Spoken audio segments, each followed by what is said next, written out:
Ladies and gentlemen, welcome to another episode of The Flank. I'm joined by the one and only, some of the best analysis in the game. Give it up for the world champ himself, Christopher Duarte, Parasite. We got the multi-world champion, the multi-champion, a legend, and icon to the Call of Duty space. Give it up for Patrick Price X. And then, of course, we got the executive producer of The Flank, Mr. Benjay Nassim. You guys know Sam LaRue Octane, the human turret. He is on vacation. We'll get him back next week.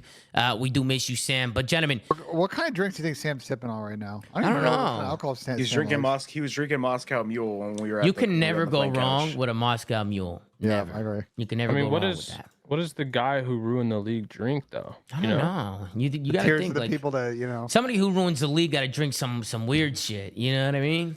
Here's the CDL fans whose league they were in. Zinni had this one drink at the bar the other night. It was smoky. I forgot what it was called. Ben, what was it called Mezcal. again? Yeah, that shit is horrible, bro. That shit is horrible. I don't know how people drink that shit. I'll be honest. It's an acquired taste for sure. How you guys doing today, Pat? How are you, bro? You doing all right, Pat? Yeah. I mean, Tom, like, it's just getting to that point, Tom, of the year where like everything that I envisioned and everything I spoke of months and years ago. Yeah. Just comes to fruition, and I'm doing great, Tom. I'm It's really good, doing good. Pat. That is good. That's really good. Benjay, how you doing, Ben? You doing all right, Benjay? Yeah, I mean, woke up early to watch some Halo today. Shout out to the FaZe Halo boys. They popped off today and won the tournament in London. Then I watched some CS. Gee, Stu, man, what a fucking insane story. Insane. That is an Stewie insane story. filling in for Hooksy, coming in for G2. They pulled up the IM Dallas, beat Vitality in the finals. Yeah, no, CS was actually really fun to watch this weekend. Same with Halo, to be fair. FaZe Clan did get the W in Halo, Yep. so congratulations to FaZe Clan. We had a FaZe Optic Grand Final in London. It was actually bright and early this morning. I think Seth and Zinni woke up at like 5 a.m. to watch this Champ Sunday. But it was just a great championship Sunday for the FaZe boys. Obviously, those guys over there are insane, bro. They got an incredible roster over there. So congratulations to all the guys over at FaZe. Duarte, how you feeling, brother? You feeling all right? Good, same shit, different day. But honestly, I'm just glad that we got some interesting CDL matches today because I was really not hype about the matches today. And then we got some Game 5 bangers and we got a big upset. So bangers, man. good Yeah, stuff I from the actually COD scene. saw some people in the comments on yesterday's episode talking about how some of these matches are boring and how things are just boring and everybody's bored. So I was gonna come. I had some stuff planned, but because today's matches were actually phenomenal, I don't know if we'll get to it. We'll save it for another time. But I have some games for us to play. Last two were phenomenal. Last two were phenomenal. There's still a few things we got to talk about, I think, in the first two. But I mean, we don't need to spend too much time on them. But I do want to ask Ben before we get into it, Tom. Yep. If Ben can name me one team better than the Thieves and the Surge. Might be Vegas. We're cheesing now. We're cheesing. I mean, it could be. It could be Vegas Legion after today. But it was a great day of matches.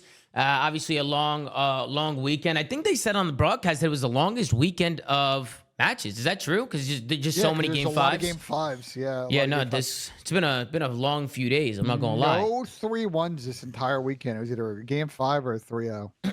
It's crazy. That's actually insane. A lot of Game 5s this weekend, man. A lot of Game 5s for sure. But I say we hop right into it. Don't waste any time and dive into it, man. Let's start with the first series of the day. We start things off with the Minnesota Rokkr going up against the Seattle Surge. This one ended in a 3-0 finish in favor of the Seattle Surge. We'll scroll. Oh, Rokkr, you suck. Oh, shit. Rokkr, you suck. Oh, fucking. You never like to see that. You never like to see the red carpet coming in. Minnesota Rokkr, their struggles continue. We've talked about this team a lot, how we don't really like how the team is composed, and clearly they continue to struggle. They lose by 100 points in the hard point. They did take it to around 11 in the search, which I think they ultimately will watch that last round. It was an interesting one, and then they get 3-0 in the controls. So it really wasn't good here for the Minnesota Rokkr, folks. And Pat, I'll let you start things off as Hook here. He gets 20 out of 39 votes, gets the MVP for the series. Pat, what do you think about the series, man? What did you think about the result? I only have one question, Tom. Yep. What is it, Pat? How are they in this league? I mean, I'm going to be honest. I'm just very surprised they didn't make changes after Major 3. Minnesota Rokkr should have made changes. And who? By that, you mean Minnesota, right? That's what you mean? Multiple people on Minnesota, yes. Yeah, there you go. I was just trying to get him to say a name. Yeah. I mean, he said names before in the past. Pat's not afraid to say any names. Yeah, we've been talking about this team and how they should have made changes. And on the other side, I feel like Seattle's been looking really good. I mean, they continue to look like they're just getting a lot better as the year goes on. I think Abuza has definitely just can't stop talking about this guy. I think Abuza played well today. Honestly, everybody from top to bottom, Seattle's just kind of moving on all four cylinders. They shit on him, Pat. They really did. Seattle's been looking really good. Yo, Pat, I got a question. All right. In a hypothetical world, what would you have thought if the Rokkrs roster was Vivid, Slasher, Linz, and Dylan Rex? What would you have thought of that roster? Like on paper? It would have been 100 times better than this roster that they have right now. All right. Well, just that probably could have happened. It didn't. It could have happened. Saying. What is that? Intel? Is that a leak? That is intel. I'm mind blown that this happened. So what happened to that roster, Chris? So when I look at this, I mean, it was didn't happen. So Austin instead of Lamar, upgrade. That's a pack a punch. Dylan Rex instead of Gunless. That's a pack a punch. Linz is Linz. Dandy versus Vivid, different roles. You could make the argument either way there, but it sounds like two pack of punches. So I mean, Linz and Vivid sub duo was pretty good at the start of the year, at least. At the start of the year, yeah, but they have really just fallen off, dude. I mean, it's because we talked about this. This team's got a double. This team's got a double role problem. They got issues. Yeah. They just are not, bro. The RSNE, look, they are a solid, serviceable search team. But the respawns are just horrific to watch this team. They're just not competitive in 3 out of the 5 fucking maps they're going to play in a series. Like, I just don't see the path to victory with the squad right now. Yeah, no, I completely agree. They're struggling. I mean, they can still make changes now, right? If they wanted to. If they wanted to try and maybe dive in and make a change, they probably could. When do rosters lock this year? Like, when is it too late to make a change? They don't lock at all? Like, you can make a change 2 days before champs? So they locked the Monday before everything. It don't matter though, Tom. I think these guys are pissing away their opportunity to make champs. I think they'll keep this roster, and I don't have them making champs, Tom. Mm-hmm. Yeah, I think they got to make a change after this weekend. These two series today, this one and the one we'll get to next, LA Thieves Boston, they sparked a tweet in me, and even Kenny replied to it. A couple people replied to it. I was basically saying how I watch these fucking matches every single day, and I'm just absolutely appalled at the state of the league. I said this is probably the least talented league we've had. People can argue that some of the players are talented, sure, but when I talk about talent, I talk about everything. Like, it encompasses everything. It doesn't just encompass shooting straight and moving. It encompasses everything: moving, making decisions, etc., etc.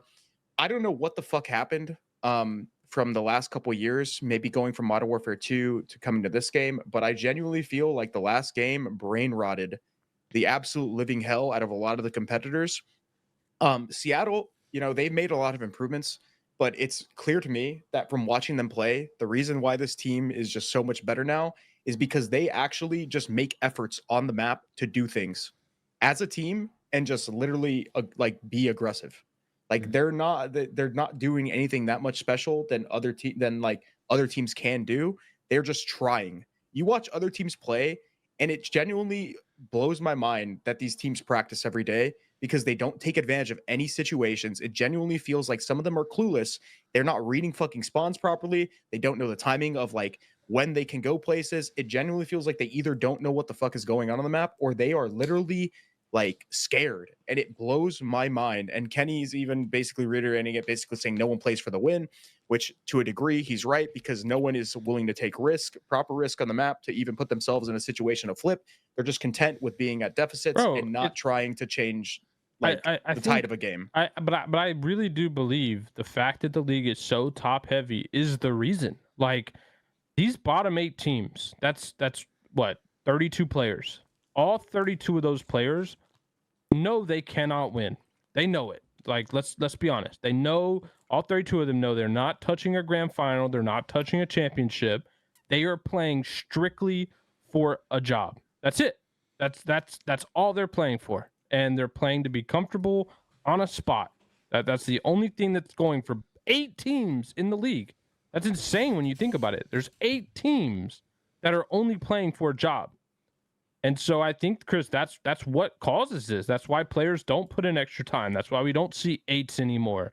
Like there's 32 guys that are literally just glad that they have a job. Bro, I've heard from people that say they don't play 8s because it's not like the same game as a match. But I don't care what you That's say. crazy. Yeah. Or playing 8s or anything. I'm not going to chalk this up to just playing 8s, but just putting in extra time. Like, granted, it's not as structured. It helps all of your situational play. In terms of just reading things, and like obviously it's chaos, but you learn to control the chaos, and that happens in matches. It happens all the fucking time. The fact that people don't put in the extra work anymore, and I get it, the game is ass, but as a player that used to play, it didn't matter how ass the game was. Like, you're playing because you're a professional and you want to get better. Putting in the extra hours is going to improve you no matter what, even as an individual. Why don't people play 8s anymore? But I don't understand. I feel like the only thing for improving now is to hope you get on a top 4 team. No bullshit. Like, for example, the prime example was like Draza. Draza was always like a pretty good player, but like he just outgrinded the living fuck out of everyone. And you know, now he's on like basically a team like FaZe, and you can make an argument that at times he's basically putting the team on his fucking back when he's playing with some of the 3 best players in the world. Like, bro, putting in that extra time helps. Like, I don't care who you are. There's like, bro, if I watch people and they don't know spawn still, like you're not telling me that if you didn't play more COD, you'd actually just react to things quicker. I don't care. Somebody in the chat, Moonslays, he said it's because the game is ass and repetitive. But brother, do you think people like going to their jobs every day? Right? Bro, just because the game is ass, it's still their job. Right? Like, they're getting paid a lot of money to do it. So whether you like it or not, bro, you play a video game for a living, get the fuck on and play the game, right? Some people are playing, in theory, people are playing less COD now than they have ever. Like, there's days of the week, for example, during the CDL. I think this is sure, a lot of people in the chat hate their jobs, but they still wake up every day and gotta go to work. What I'm saying is, like, nowadays, back in the day, we used to scrim all the time. Nowadays, like, I know people literally on match days, they get on, they warm they do their warm up scrim, and like for the most part, they maybe play 1 or 2 scrims. But you're telling me you're playing COD, and I'm not talking about just playing COD. You're waiting in lobbies, you're sitting there like talking about shit. You're playing COD for maximum like 4 to like 6 hours a day sometimes. You're telling me you're not putting in extra time? Yeah, I would lose fucking time. I mean, the CDL era Ben's point. Go ahead. Yeah, I agree with Ben entirely here, and I saw this firsthand, bro. The when we tried to make this like, and I'm not blaming any particular party, but when it transitioned from being like a player passion thing, and the money was much lower, to the transition of like it's very professional. We're having like we're moving our. Do you guys remember when the scrim schedule shifted from like 4 p.m. or 5 p.m. Central Time to like noon? Yeah, like because we wanted to have like normal lives and we wanted to have like a normal schedule. When that happened, when we tried to set these like official times and make it more professional, that's when this transition happened, where players just automatically started caring less because they all got paid a lot of money and everything just became way less serious, in my opinion. I was gonna say, like, the passion dissipated. But like, even like 100K a year, though, right? Tom. Like, even like 100K a year, right? Do you consider that a lot of money, Pat? Because after taxes and shit, right? If you don't have any longevity, if it just dies the next year because you get shit on, then what? Yeah, but these players went from making 12 grand a year to 100, so it was a big jump for them. And this happened really around like the World War II Black Ops 4 season, and this kind of times when people stop. I'm saying yes. It's people are making at best $1,000 a month to making. No, it's a lot of money. 10, but what I'm 7, saying is 15, whatever. What I'm saying is these people make this money and then that's it. They play for a year and then it's just completely chalked. There's no longevity for it. They got to go off and find something else because they don't put in the work. Like 100K a year is obviously a shit ton of money to play a video game, but they have no longevity. Huh? Bro, that's the era of people. That's where we talked about, like, bro, I saw this shit firsthand. The age gap when we went to like this, I think I called it like the little ass kid era. Like when that change happened, like that's when I mean, I'll say it, like what I believe, the high IQ players were shifting out and the very low IQ players shifted in, Tom. And I think that's the difference. I didn't mean it by that. I didn't mean it like that, by the way. I know the average salary in the US is probably like what, 50K, 45. What's the average salary in the U.S.? Maybe even lower than that. 50, I think.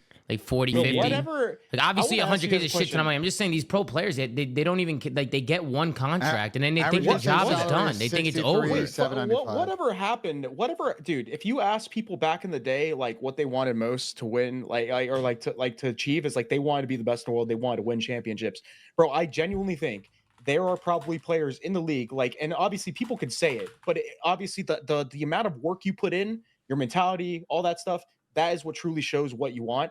People will tell you they want to win championships. People say they want to win, but when you look at like the way people the way people 63,000. practice, the amount of work people put in, et cetera, et Probably cetera, do et cetera, median.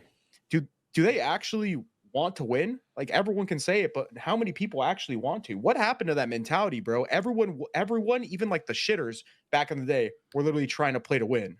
I think. Yeah, I think this is listen, cap. I think the think- 63. Google's just No, it's not no, even Because I- everything was new. I would- Like I'd probably that's say the problem 50K. is like I things think were that number. new I back think that then. numbers. I think that number is actually fairly Bro, accurate. bro, But- You think so? I mean, but- Tom, but- you might not remember, but like it's bro, lower. in like BO2 and Ghost and AW, like there would be 18-player 8s lobbies, and all 18 players would be on the list to get picked.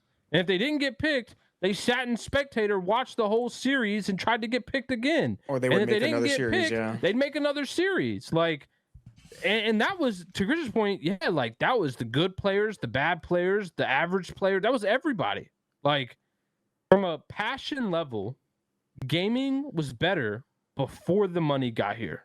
And that's the bottom line. I guess that where I this- was that's- going with my point is like these lower tier players, right? They're probably making whatever, like the minimum, whatever it is, like right. 100K is a shit ton of money. Imagine what the top 4 teams are making a year, right? Imagine what those players are making. 100%. But But those you- guys, listen, Those guys are put in still the work. going, They put in the bro, work. Zach, listen, MC has told me that Zach will end scrims and say, "Yo, guys, I'm gonna go play Charles. I'll see you later." Literally, no break after playing scrims. Like Not some even people just that want 'em all. That's what I SMG, meant like, by it. even respawn. Yeah. But think about this from a practice perspective, right?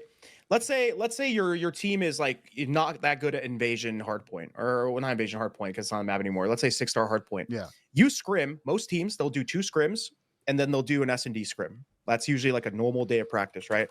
You're playing a fucking 6-star hardpoint twice a day, and you think you're gonna get better off playing a map twice a fucking day? Hello?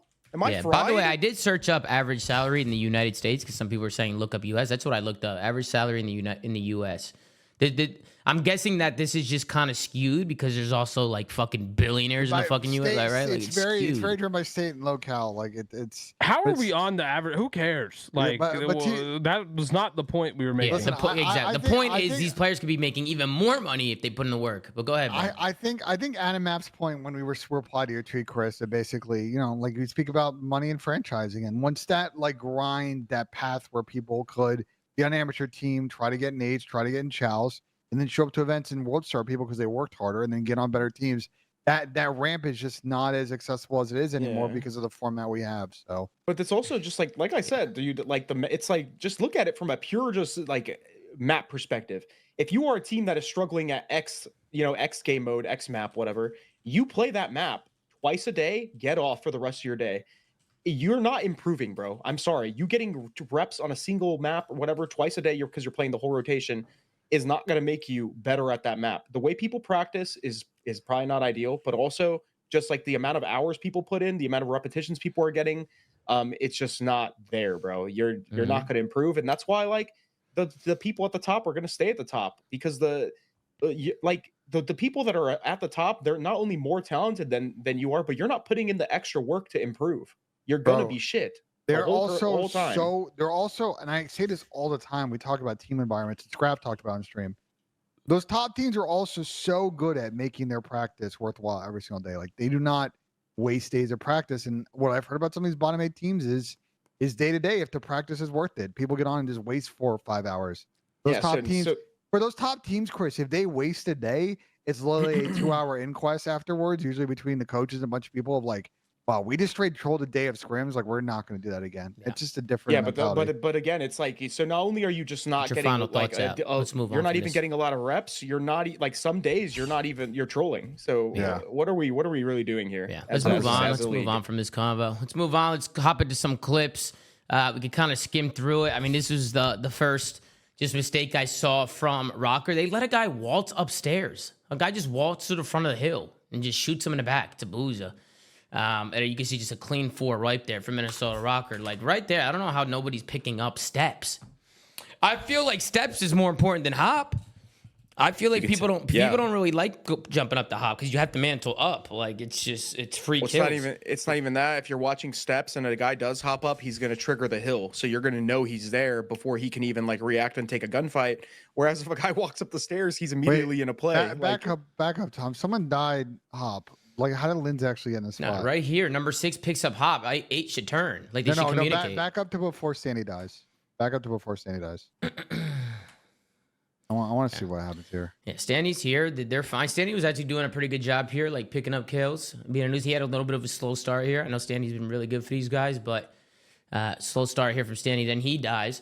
Right here, I think Lynch should hold a close corner, watch stairs, while number 6 should be coming out, pick up her hop. That's on Lynch. 100p. You know, well, it's on. They should be communicating. It's on both. I know, but Lamar, like his teammates are so far off his spawn. Like that's it's easy in hindsight to say it, but I think Lynch has got to focus stairs and let Lamar get the trade on the wall.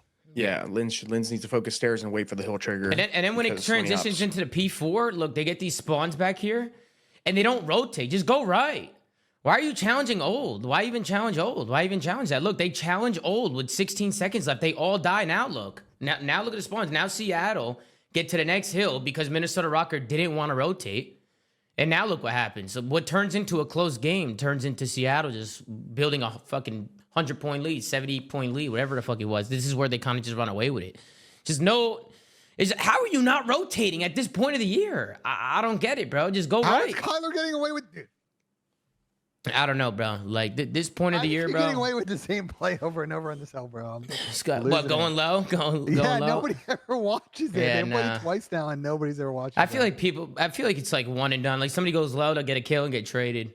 You know, but it is true. Like the first guy who always dies is not looking at it. Like I don't know. Every time somebody hits that, it's just like fucking. I don't know. They lose their heads. But to your point, your mistakes on this map are amplified when you troll P3s. It's a money hill. You rotate it, you can hold, you can reflood if they break to the front, and you can usually make that worth 50, 40, 35 seconds, and it's a big mark. And that your point, like Rokkr didn't do that, and let Seattle build a big lead and kind of go from there. Yeah, then we get into the S&D. Linz had a great search. I mean, he was popping off in the S&D. They end up losing this map too. Obviously, they get 3-0'd, but Linz just with a big round there. They storm middle. Linz pops 2 or 3 there. He goes fucking crazy. So just good plays there from Linz. He actually played mid-map on Unreal very well. So just good plays there from Linz. Then we go into the 2-3 round here. This is just a Seattle retake. We've seen a lot of teams butcher this B site. I actually didn't mind how Rokkr played this. I just feel like if everybody's gonna back up, I just don't think Big P needs to be bridge here. I feel like having somebody solo playing bridge is like it's just a recipe for disaster. And I think Big P gets turned on there by Abuja. I think something happened there, but every time people get this B bomb down, they send one guy bridge or one guy U, and then everybody runs away, and then it just gives the other team a free blood, and it gives them full map control. I'd rather just everybody back up. You can have eyes on sight from Esky, from Soda, you know, and just hold your pinches. Just stay together, play tight. And that's just not what these teams are doing, man. They're just throwing these rounds away. So good retake there from Seattle. Didn't really like the setup there from Minnesota. It was close to being a good setup. The guy on the betting machine, why is he prone? Just stand up. You have cover from the left, and you have a better angle. Like he's just laying there and just dies like for free. It's not even looking at anything. People are literally shitting themselves. Then this round right here, Linz goes insane, bro. He finds a big 2-piece here. He's able to stay alive. I mean, look, Linz is 11-6 right now. He's trying to keep the team on his back. Just phenomenal plays from him. His whole team dies around him, but Linz, he comes out on top with a big 2-piece and comes down to Abuza. And Abuza, he was able to find one. And then after he finds one, he ends up wrapping the map here. He actually catches a good timing, ends up flanking one of them. 1v1 situation. Last guy's going to be Linz. Bomb is going to go down for Abuza, and then Linz comes in for the trade. So just good plays from Linz, trying to keep the team on his back, but ultimately it didn't really matter as we get to the round 11 here. The round 11, this was the only moment where I thought Minnesota had a chance to win the map here. And I don't even know what happened here. We wrote this down because it was a clusterfuck.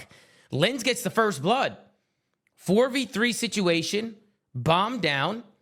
And look at how this ends up playing out. Bomb down, you can see number 2, it's 0-4, who takes a super duper fucking flank. Look at this guy. The guy goes all the way around. He wins a big 1v1 on the pinch. They trade it out. Now you have Seattle in a 2v3 situation with 30 seconds left. They also got to get the defuse. Like, I don't know how Rokkr even loses this. They run away from each other. Look, there's no trades. They're all running away from each other in a 3v2 situation with 25 seconds left, and it just kind of collapses. There's no trades at all. Standy's left by himself. He's able to find one. It's a 1v1 between Standy and Abuza. They're bouncing around, and you can see Abuza gets hyped, man. No Abuza. comms, bro. I wish I had to listen in for that scenario. It's got to be dead silent, bro. Yeah. Or it's got to be dead silent. What the fuck was that? Yeah. No, it was just a good place from Seattle. Good clutch from Abuza. Lynn's frustrated. He actually walks away after that one. He needed to go for a walk after that because Lynn's was going crazy. And then we go into the control. And this was the offense that led to Seattle getting a 3-0 here. They win their defense, go over to the offense. Hook, man. Bro, they had the cross here. Hook goes fucking rogue. Look at this. He jump chows out when Abuza has his cross. And we were all thinking, oh, shit, they might have just threw it. Lamar ends up trying to go big here, too. Lamar was actually popping a couple kills here. But it was Abuza, again, just putting down those shots. He's 17-8 right now in this control. Able to pick Lins off of that tank. Lamar, he was able to find one. Then Lamar finds a second one, and it's Abuza who challenges him, wins that fight. There's only one guy left with 5 seconds left to go, and there he goes. Seattle surge. They get the offense. Just really good place from Abuza. I love Tom, you know what we say about Kyler? He's always on his ABCs. Always be challenged. He loves the chow, man. He loves the chow. You live and die by the chow. But I think they're just Abuza right there. Just able to get himself into cafe and just pick up the cross and just the shots that he was able to hit. It's just fantastic plays from him. Definitely got to keep showing love to Abuza because a lot of people have him as Rookie of the Year right now. So great plays there from Abuza, Seattle Surge to get the 3 over Minnesota. That one's all she wrote. Gentlemen, any final thoughts on the first series of the day? Minnesota need to blow it the fuck up. They really, I think, needed to explore some kind of change going into next week because with a bunch of the wins out of LAG and Vegas this week, like they are slipping farther and farther down. At the very least, I'm sorry, accuracy should not be on this team anymore. He should not. We've had this conversation 100 times with him in the past in terms of his performances, and he started to show signs early. He was battling back and playing pretty well in the first stage, but he's just had a complete fall off. Obviously, as a player, maybe he's just not comfortable. But at the end of the day, bro, it is what it is. Get him off the fucking team because this team is struggling and he's not been good. He has not been good at all. Yep, agreed. Any other thoughts? I mean, if I'm Lamar or Pierce or anyone that's going to get dropped on this Rokkr team, which is inevitable at this point, I wouldn't feel too bad. COD might be over for you, but you get ready to learn some XDefiant. How is Slasher not on a team, bro? No, that's insane. How is he not? What's he even been up to? What's Slasher been doing? I don't know, but genuinely, like, not even Frenchies. Like, look at his accolades as a player in terms of like, how is he not on a team? Yeah, I mean, it's not even how is he not on a team. How is he not on a team when some of these people are? That's the question. Well, obviously it encompasses that for sure. Yeah, let's move on to the next series of the day. Obviously, Seattle take care of Minnesota. Minnesota got a lot of work to do. No, they're fucking these guys. Yeah, man. Or they might be chalked. We'll see what happens with Minnesota and their roster moving. These guys coming up. This fucking series, Jesus Let's Christ. move on to the next one. We went from shit one to shit two. Run this one. This one was horrible. Boston Breach going up against the LA Thieves. It is LA who get the 3-0 victory over Boston. They beat them 250 to 181 in the hard point, 6-4 in the search, 3-1 in the control. Fairly comfortable for LA Thieves. They finally get a 3-0 on the board. I know LA, they always go up 2-0, and it ends up happening. It ends up going to a last map. You can hear Dan Gossi in the interview after it. He was really happy to finally get a 3-0 with this roster. I'll send it to... Great pickup. Huh, Pat? Great pickup. From Boston. Oh, Austin. Boston. Oh, Boston. Oh, Boston. Yeah, you're talking about Boston's pickup. I was a little confused there. Yeah, Major Maniac definitely minus 23.64 today. definitely struggled today. Hey, another good series out of Kremp. I was harsh on Kremp. I said, you know, he's been playing well. He's been a little weak for their team. He's that super fast sub, and he hasn't been super impactful for his team, but he's had 2 good series. So good stuff so far. This split. Yeah, Ben, what did you think about the series? I'm actually gonna pull up Slasher's tweet because he had a few words to say after this one. But what did you think, Benjay? What the fuck am I supposed to say, man, about this team that we haven't already said in like the last 2 months about this squad? Just run the fucking clips from Rio. That's all I can't watch. Give me to the good series, bro. I can't watch another Rio S&D out of this team, bro. Oh my Slasher God. said, "Insane to watch. Could be eye-opening for the ignorant people, though. Probably not, but whatever. Off to the gym." It's Who's awesome who's the ignorant people? Yeah, I asked the same thing. I don't know who he was talking about. I'm guessing. I don't know, honestly. I don't know who he's talking about. Who the fuck knows? I assume People were saying Doug. either. I mean, I doubt it'd be Doug. I would assume either Ins and Zed or the breach management. I have to assume it's Or just one of people, those. or just people, talking. It's a combination of people, yeah. Yeah, it's everyone, bro. Yeah. I mean, listen, let's just move the clips, Tom. I mean, the only thing we could say, LA Thieves, nice to Rio, they finally got one done, but we got to highlight some of the continuously bad decision making this Boston team We'll does. get to the Rio. We have a listening here from Boston. We'll go into the listening on the first map. This was the Vista. And then the P3, P4 is kind of where LA Thieves started to run away with it. So let's just tune into the listening and go from there. Low tram, weak. He's on the awning and top bridge and close up time. Top bridge, fuck, I'm away. Nice, close up time. Nice, He's up behind the door. Nice, good shit. There's last row there, last row. One is connector. TV weak for you. I'm gonna jump now. One more cat, two.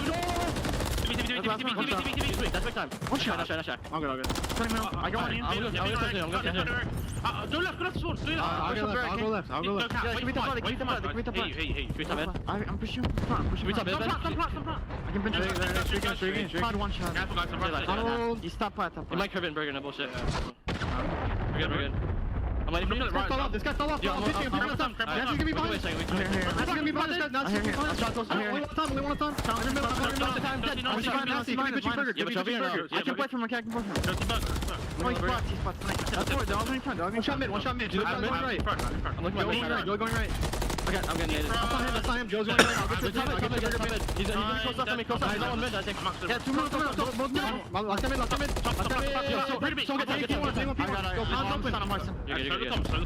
Yeah, I'm all pure. Someone pick him in. We need help, probably. They're going through right, guys. They're going through right. Nothing middle damage. Watch out on you. There's two. One's up two.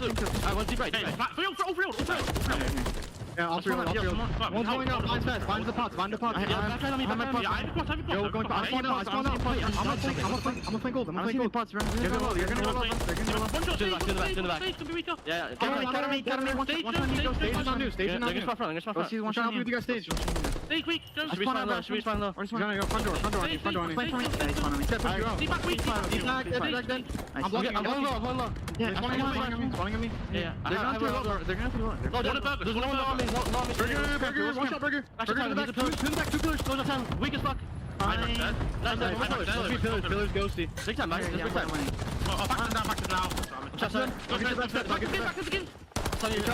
I have her mic. I'm trying to stop him. He's flat. He's absolutely sick. Big dead. One more. Already. Looking for one. Nice. Let's go. Let's go. Yeah, I'm gonna help you all. Yo, you guys can play corners too. Nice. I'm saying push up here. I'm looking lower now. They should be front. I'll get in. Play set up for the left. They're gonna play for the left, okay? Yeah, left on me. Yeah, he's in 2 couches. Yo, they got to the left. He's already gone. Already used this. All right, I'm gonna mute it there because it's 120 seconds. Definitely don't want to go over and follow the rules here. But Ben, I know I wanted to bring it to listening because you were complaining about it. I know you complain about Snoop. My complaint is the play that happens at the end is how they lose the fucking map. Yeah, well, that's the next clip I have. It's the P4. It's the P4. There's just no. Their communication's interesting because like they're calling out, but at times I feel like the small talk on what's open, what needs to be picked up isn't always there, and they're not really like listening to each other. There was a time in the middle of the listening where they asked someone to pick a middle, nobody picks a middle. Then this play at the end here where number 5 goes too lower and it's not really called out that no one's watching it. They pinch, and then suddenly number 3, which is Mike, is in the back on a big P3, you need to try and hold and get time. They don't, and they get kind of blown out from Yeah, here. no, I agree. Big Beans made the play to flip him. They got a clean wipe. They flipped him out, and they just let a guy waltz through bottom because they didn't. I don't even know how they can listen, Ben. You can't. They're yapping. They're yapping in the comms. You can't hear anything. Like, bro, I would lose composure if the comms sounded this chaotic. Like after the series, I'd be like, yo, guys, like we gotta chill. I don't know what the fuck's going on. Like we're hectic as fuck. And I've had combos with some teams I've had in the past where like we're too hectic in comms, and we've had to like work on that. And clearly Boston Breach have not been working on that because their comms are pretty chaotic, and it's hard to listen when you can't hear anything. Yep.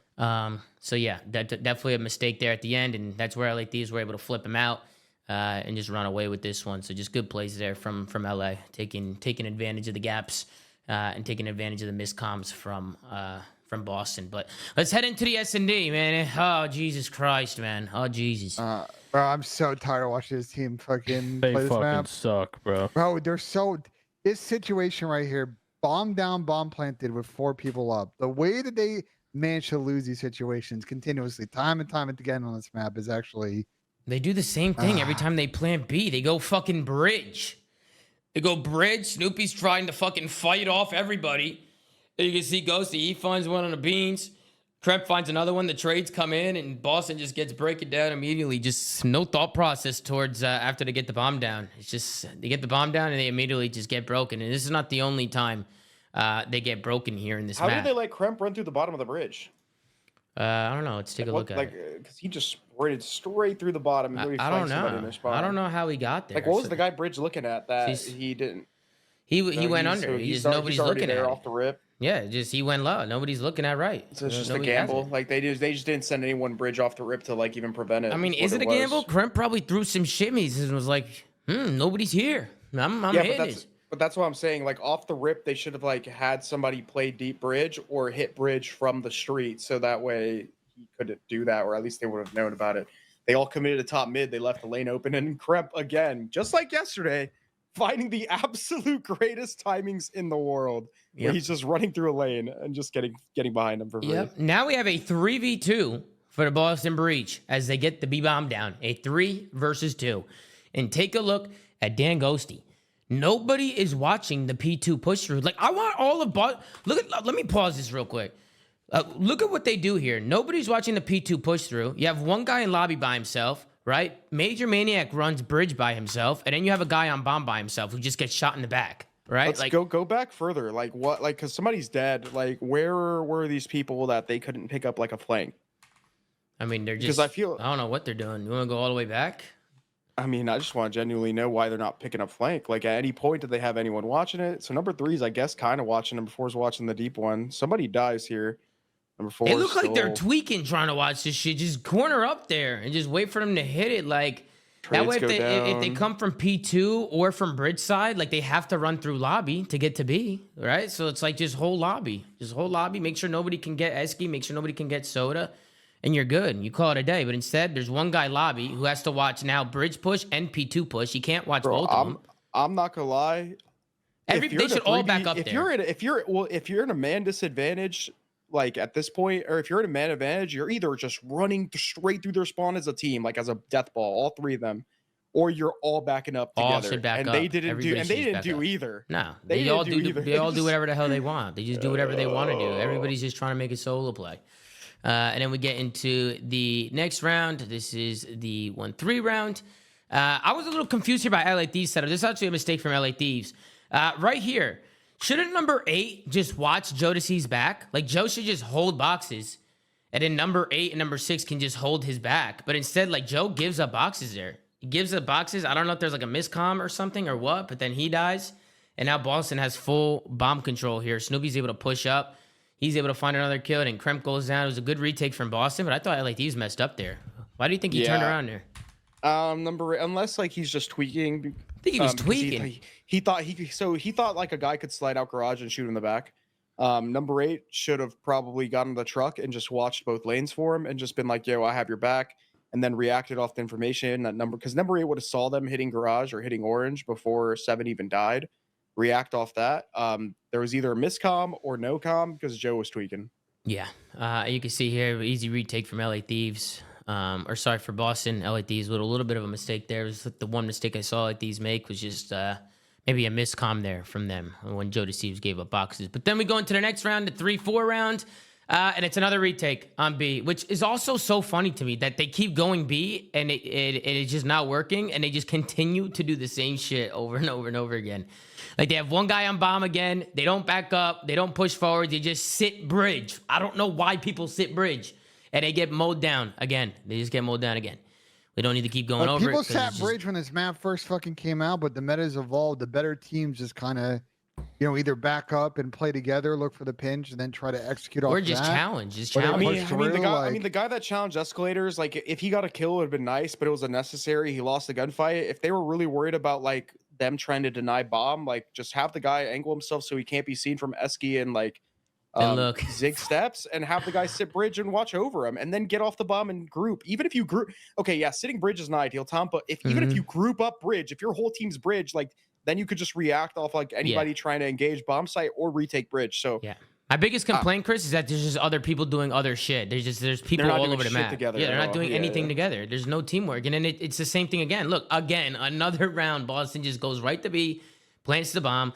Like these teams at this point are just giving them the bomb plant. Go ahead, take the bomb plant. They're fine. Look, Mike is bridge by it. Look, they're running away. Mike, they're leaving him. They're leaving Mike to dry here. They should have all ran Mike back. could have also backed up. That's what I'm saying. They should have all ran back. They should have just all ran back. But at this point, it's too late. They're running back now. They just let Mike to die there. They just said, fuck it. Like, it's too late now. Like, they're backing up now with like 20. It was like, I think it was like 28, 29 seconds left on it. They evened it out, though. Hold on. Yeah, they evened it out, but they got shit on here. And then Look, they just 3 got dead. flanked and pooped on. Yeah, they just got pooped on. They just got absolutely pooped on here. So just yet again, every single post bomb plant or post setup on that B bomb looked the same, and they lost every single one of them. They lost every single one. And what I don't understand is you see this, you're making that mistake. Are they talking about it? Are they sitting down after the match and talking about their post plant B bomb at B bomb? Are they talking about it? Because every time they play this map, there's no adjustment. It's the same thing over and over and over again. So Boston just not adjusting, not adapting. And at times it just seems like they're not getting any better. It just seems like they're just going through the motions yet again. Kind of goes back to your tweet, Parasite. And then we get into the control. LADs was about a cat B, but then Snoopy with a big 3-piece there. A little highlight from Snoop. I mean, Snoop clearly is a good player when it comes to just the mechanics, right? He can shoot straight. I just think with the rest of these guys, it's just the little things here. But just good play from Snoopy there. Just wanted to highlight the play from him. And then after this, we go into the 1-1 round. Switch over real quick. And then in the 1-1 round here, this is where LADs win their offense. I love how Dan uses his crews here. They get 2 dead, 3 dead. Kremp makes a play through left. He was able to pop a couple pieces there. Kremp is always finding pieces, bro. This guy can shoot. And then I like how Dan, once they kill this guy behind him, Dan gets on the point and streaks. And I love this because once you call this streak here, it pretty much, it gets you all that info, and Boston's forced to kind of either, one, jump underground or run back into their base.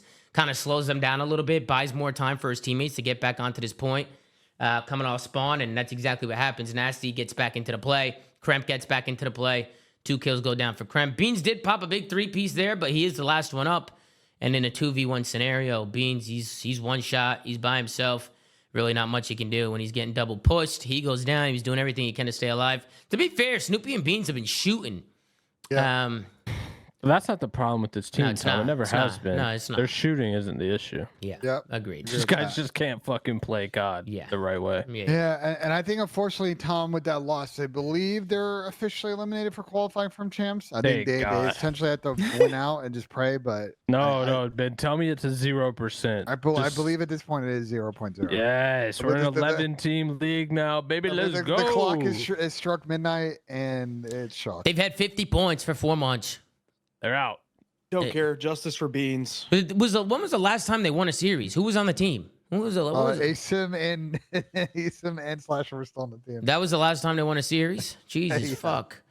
And Josh was coaching. Major 1? Is that it? That's crazy. No, they won during the Major 2 split. I mean, that's fucking insane. I feel like when they made the change, when they dropped Slasher and Asim, bro, that was so long ago, and they haven't won since then. Like, that is fucking crazy, bro. That is insane. Was it 11 or 12 loss streak? Oh, they haven't won in Uh, 3 months. It is 12, and the last one was against Seattle. They 3-0'd them before the major too. Damn, Seattle, your ass. Any final thoughts, gentlemen, on the Boston Breach going up against the LA Thieves? Any final thoughts, folks? I mean, I just want to ask, do we think ahead. they're going 0-7 back to back? Well, they have Seattle FaZe. Those are L's. LAG. I mean, world's always possible against LAG. Optic, no. Carolina. I mean, they have beaten Carolina before online this season, but probably not. Yeah, I think they're probably going to go 0-4. Jesus Christ. Yeah. And then on the Thieves side, this was. Slay. I know it's like little things with Thieves, but like they hadn't had a 3-0 all season. This is the first time they 3-0, which is fucking crazy. So that's a little bit of sorry, they did have a 3-0, but it was against Boston in the beginning of the year. Since then they have not. So I think it's just a bit progress for them. You got Carolina coming up next, and then they get to the really hard part of their schedule. So we'll see what these can do from here. But a good start to them so far, 2-0 on the stage. Yeah. Let's move on to the next series. The next two series were incredible. 2 great matches, 4 great teams. Well, I think Vegas was a lot of people were talking shit about. Tom, Yeah, you know 3 what's great teams, but also- Vegas did get a big win today. Go ahead, Ben. Tom, you know what's also incredible is a brand new release from Steel Series. The Ooh. Arctis Never Range just announced the Nova 5 wireless headset, Oh. featuring 60 hours of battery life, quick switch, Bluetooth, and a mobile companion app with over 100 game audio presets and a clear cast microphone as well. This is truly the ultimate portable console headset. You may be asking yourselves, where can I pick this up? Available from now at steelseries.com. Make sure you use the code THEFLANK at checkout for 12% off your cart. Once again, that is code THEFLANK if you want to go ahead and save some bucks on the headset and Did the you products you want to say- buy from SteelSeries. Did you say a mobile companion app? Yeah. You're very familiar with those on the show, huh, Ben? I see you What does that swiping mean, on Pat? those What does that apps mean, looking Pat? for a What does that companion, Ben. Interesting. Ben, you on Tinder these days or what? You swiping on Tinder? No, it's all good. Well, I also have one more. I also have one more read to do here. This one's shout out for Xfinity customers. If you do want to win some SteelSeries stuff, you know, let's say you want to buy stuff, but you may want to win stuff. For Xfinity customers, you go to xfinity.com/rewards. There's a bunch of giveaways going on. So if you go there to enter, you have a chance to win a FaZe Clan X SteelSeries gear drop. It includes a Nova 7 headphones, the Apex 9 mini keyboard, the Aerox 3 mouse, and the FaZe Camo Double XL mouse pad, which I actually have not unboxed, is actually on my table over there. So make sure you go check that out. xfinity.com/rewards. Yeah, shout out to Xfinity, man. Love working with them, and they're always giving stuff away to you guys. So shout out to them, xfinity.com/rewards. Go check it out. It's an absolute pleasure. But let's move on, Ben. I love that. Love the transition there. That's phenomenal. No problem, go. Let's move on to the next series of the day. This was an absolute banger. We have Atlanta FaZe going up against the New York Subliners. This one goes all the way down to a map number 5. Take a look at the score sheet here as well through each map. Every map was a grueler. It was getting real gritty in this one, folks. I'll scroll down, take a look here at the stat sheet and see what's kind of going on here. Draza and Simp, good series here for Atlanta FaZe. Draza played phenomenal today. Draza was insane. Simp continue to do what he does. MC negative, you don't see that a lot. Abizi, 0.83 as well. But everybody in the damage department doing what they got to do. And on the other side, New York as well. They played great as well today. I think the biggest thing for NYSL today was the Bulldog, man. Kismet. That guy was shooting today. And Pat, I know you've been waiting for that. I know you've been waiting to see that Bulldog. I have. Unfortunately, Tom, it didn't result in a win. Yeah, but they played good. They played really good today, Pat. I think it's a good sign to see them playing like this against Atlanta FaZe. No? Yeah, It Kismet is, might be back. and I want to update my prediction, Tom. Oh, yeah? I still have Toronto Ultra winning 2024 COD champs. But I'm going to update my prediction and say they defeat the New York Subliners in the grand finals. No way. I think Kismet's in the chat, Really? Bulldog. There's no way, Yeah. Bulldog. There's no way. Whoa, really? Repeat Yeah. grand final, just in the opposite direction. Yeah. Where do you have Optic and FaZe placing then? Third and fourth, Ben. That's how that works. Who's in third and who's in fourth? I got FaZe third, Optic fourth. Okay. I think the only thing, Tom, is this is a interesting series. I would say that on the New York side, I thought especially to your point, Kismet was a super impact player today. The Vista was well played at New York, and the Karachi control coming back from O2 was extremely respectable at New York. But I think unfortunately for them, the round 11 invasion, the end of the Karachi were all maps that I think they would get back, because I think there's a role where they probably potentially could have 3-0 or 3-1 this series.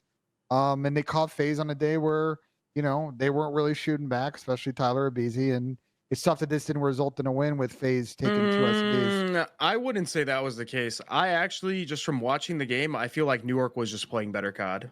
They just fucking threw. Like, watching the series, I don't think it was necessarily FaZe playing bad. I know that's usually like something that we like to say when like a team that we objectively think is a better team is like not playing good.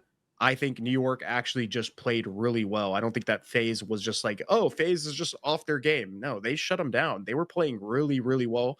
Good COD this series. They were playing together a lot, and Kismet was really, really fucking good. On top of that, I feel like they outplayed them for the majority of the map and just choked at the end, especially on that Karachi. They had it all to win. You talking just about map 4?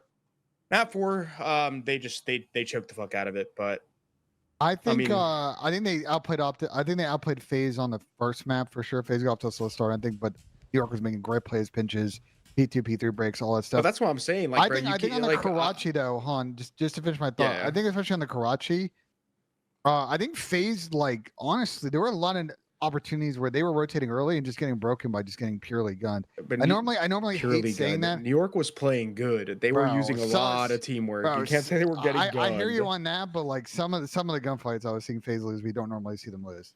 So I mean, just that's because they're playing a good team. They're playing the New York Subliners. One-on-one gunfights. They're being tested. I just don't want to like granted New York didn't win the series, like just knocking them for playing well. Like it's something that we've done a couple times on the show. And granted, sometimes like when we watched Optic play FaZe on that online match, like last stage, bro, FaZe was actually doing the dumbest shit on the map. I genuinely don't feel like their decision making on these maps today were bad. They were just losing. Like they were getting outplayed. They were getting out teamworked, outgunned. New York played well. They choked the fuck out of this, especially on that Karachi. But I mean, dude, that was a fun series to watch. Yeah, I'm glad you just agree with me. I think my final point I want to make is I know Simp had a huge up and down series, but there's one thing you always count on a Chris. They showed a stat in Game 5 that he had like a 1.5 KD in Game 5 this season. He dropped a 12 and 6 bomb in that final map. So when they needed Chris on that 6-star S&D where they've struggled at times, especially on the defensive side of the ball, they were pretty good today and closed that one out in 10 rounds. Yep, I want to hop into some clips from the series because there's a lot of them. There was a lot to cover in this one, so let's lock in. To start things off, we get into a Vista hardpoint. New York got a really good start in the Vista. They had a good P1, P2. On Vista, I feel like it's pretty easy to put teams in a blender to start there's a good side on Vista, right, Chris? I feel like you can really build yourself a pretty good lead on Vista initially. Yeah, if you're spawning a P3 side, it's good because you can just get the nades in like really early with no trophies and like instantly kind of just thwart their push into the hard point. So yeah, that's considered the good side. And you also get P2 spot or you get P3 side for like the next like 2-3 hills. So yeah, so right here, NYSL, you can see how they're set up, right? They're set up for P3. They got 2 guys watching the back. We'll let this play out. Atlanta FaZe were able to break on in pretty easily and kind of wanted to pick y'all's brain and see what New York kind of did wrong here. You can see how FaZe just kind of pushes around the back. They both kind of overchow back there. I feel like New York, they both. I feel like they could just work a crossfire there and make Atlanta FaZe kind of overextend, but they were the ones who chow, and then they lose the fights, and then Atlanta FaZe completely flipped this right away. What do you guys think? What do you think happened with New York here? Because they have the rotation, they have the setup, and it just kind of breaks down pretty easily for them. What do you think, Chris? I think when number 8 lost the 1v1 to I think it's number 2, Abizi. He wins the 1v1 on Sib. They felt the pressure to start kind of like transitioning, so they forced gunfights to like speed up the process of their transition, and then that's what caused them to kind of overchow. That was a big win there. That was a big win for Abizi. They were outnumbered on the trades. It was a 3v2. Yeah, so they just felt the pressure of them like potentially engaging Hill, but Abizi actually makes a good play. Rather than hit the front, right? He's probably like Hydra's or Sib's calling out that he's hitting the the front of the hill because he died. Like he wraps back and plays with this team, and they even force more numbers towards the back. So yeah, I thought the play New York makes on the next hill though is really big because FaZe got to go hold here, but New York really blows us out by. It happens like right before this, or it's right after this, Tom. Like I have it right here. Because Paco makes the play here. Paco goes, he pops a crazy 2-piece. You can see going into the P4, it's Atlanta FaZe who has that rotation. And take a look at the plays here from Paco. Jumps the corner, finds one, reads the guy pinching, his teammates shooting him. Paco finds 2. One guy's out of the play, so they know they can just use their numbers and hit this guy out on sight. And that's exactly what they do. They get their kills. and he puts the gas pedal down in New York, they make use of their kills, man. It was a really good break from them. Paco is flying, bro. He jumped off the. They didn't show his POV. You can see the mini map. He jumps off the stairs and dives into the window in the building next to the guy that's on the hill. Yeah, his POV is actually insane, bro. When they go, he's actually nuts. I know I've been glazing Paco, but when they go to his POV, bro, he be doing some crazy shit. He be going nuts. I think Atlanta FaZe might have they tried to push out the cuts here. I don't know if MC should be challenging mid-map like that. What do you got? You think MC should be challenging mid-map like that? You think he's playing an off angle, but I think maybe play the stairs. I was gonna say just head with the stairs. Trying to help the player on P3 by watching his like outer cafe cross. It just depends on how this rotation goes down, because if it's like catch him off guard. If it's a situation where like you're giving up the last 10 seconds, but you know everybody's at ult, like you can kind of stack the back, but. That was kind of such a mixy situation. They're trying to get mid-map and not get like weird timing. Yeah, I don't hate it. I need to ask you a question. Yeah, what's up, Pat? If you could, you had power, right? You could make this call. Mm-hmm. Would you drop anyone on Atlanta FaZe right now for Paco? Oof. I think Paco's the best player in the game. I think right now, though, I wouldn't do it right now. I think how the year finishes out is big for Atlanta FaZe. But I wouldn't. Okay. I wouldn't. No, I wouldn't. Not right now. I think you're not going to break up the trio. And Draws has been phenomenal for these guys. He's been great for them. I just think in the offseason, which, by the way, I don't know if Paco's a free agent. I've said that he's a free agent in the past, but I saw somebody tweet me this morning saying that he's not, because, I don't know, he was tweeting me some doc sheet showing me contract shit. But yeah, it was from my video where you saw it? You saw it, Ben? Before last year where I talked that he was likely on a 1+1, so he would be a free agent. What we're trying to get is a document that goes out to all the teams, usually around this time of the year, that says who's a free agent, so we can like actually accurately talk on who is, because we just don't know who signed 1+1. Well, that guy's a free agent, bro. Who renegotiated deals, like it's all fucking. Hey, Paco's a free agent. Okay, process to us. Paco is a perfect example of what you can turn a 100K salary into probably a 400, 500K salary if you actually give a fuck. Going back to our initial point in the beginning of the show, like he is going to get a bag if he's a free agent, which like I don't know. We'll obviously see at the end of the year how that all plays out. I don't think New York's gonna want to give him up, bro. I could see New York paying him again and trying to keep him, because I know they love him over there. But you guys know how this shit goes, right? In the offseason. Like, yeah, I think it's a conversation for more towards the end of the season, to be honest. Well, KG said, isn't he already on 500K? Yeah, but he didn't come into the league on 500K, brother. Like when New York picked him up, they didn't pay him 500K. He worked his way up there because he put in the work and he was a good player. He's putting in that extra time. I mean, that's just the goal of where some of these players can get at, you know, if they actually put their mind to it. But who just joined us? Who is that? Dylan Attacks. Oh, man. What's up, Dale? What's good, Tom? What's good, Tom? What's good, Dale? Good win today, brother. We're not on your series yet. We'll get there eventually, but thank you. It's awesome. I'm just coming here to chat. Yeah, my chat was telling me that you're yapping, Ben, so I wanted to hear it live in the flesh. Oh, all that. We got your you just tune in for the whole hour and a half of the show. We got your duo Ojani as well. Whenever you get to your series, I'll drag him in here. Yeah. We'll bring everybody in, because we still got to go over this series. But once we get to that series, we'll bring anybody. I'm just locked in. I'm just trying to learn from you guys. You know. I like that. I like that. I'm trying to do some VOD review. I like that. See, look, that's what I'm talking about. Dill put in that extra work, man. Huh? Let's get into the SND. No, I'm not. We're not done yet. We're not going to the SND. How many fucking clips we got in this series? Brother, there's clips. Let's chill out, brother. What's the rush? It's a good series. It's gonna be a 17-hour show. Yeah, these balls in your mouth. that's okay. Rush. What's the rush? Shove it up your ass. Let's go into the list with the New York Subliners. I thought they sounded. I thought they sounded good. Shut up, Granny Build. Watch your fucking mouth. Let's tune into the list with New York Subliners. Okay. One shot on Brandon build is insane. I have a streak, guys. One's vines and one's cat side down. Alright, we're good. I have a streak too, so take the top on this. Go ahead, trick this. Alright, I'm shaking this. Stay alive. I saw him vines. Yo, bitch. Beach 1 shot. 2P1, 1 grill, 1 left. Great, Beach 1 shot. Beach 1 time, got step. Got step time, P1. Beach 1 was. 1 less Beach 3. Tyler snacks. Heard you. Got all time, he's gotta be cat. Mid. I'm playing new guys. I'm waiting for you guys. Vine, lane down, MC. Lane down, Vine. Vine in 1 shot. I'm waiting burger, bro. I'm waiting burger. Vine. Play together. Play together. I'm playing towards new. One could be little burger playing for me. Yeah, I heard. On time, guys. One's vines. He's close down. Bill go along. One shot on me, pink steps. I'm dead. You'll be on our steps. AB step on time. AB Chris on time. Yo, Crimp, yeah, he picks up Time, let's bring this time here. Pick up P1 on spawn. He went inside burger. Pick up P1 on spawn. Big. Heard you. Pick up. They're gonna be mid. Last guy MC. Last guy guys. Help me. He's on the grill. Looking burger only. I'm naded. Just stay alive. I got mid, boys. I got needed. You need to get mid. Heard you. I'm gonna go through left. That was a crazy fight. We triple mid. Come on. Come on. I'll take the water step. Laying down. Close grill. That. Nice. Last guy on time. The other guys on spawn. Yo, grill on me. Or on me, Josh. Time I'm waiting. Time needed. Cut off left. Yeah, I got new cut off. I got a little left. Look at P1 right now. Bottom right. Nothing bottom right. Playing you. Go back. It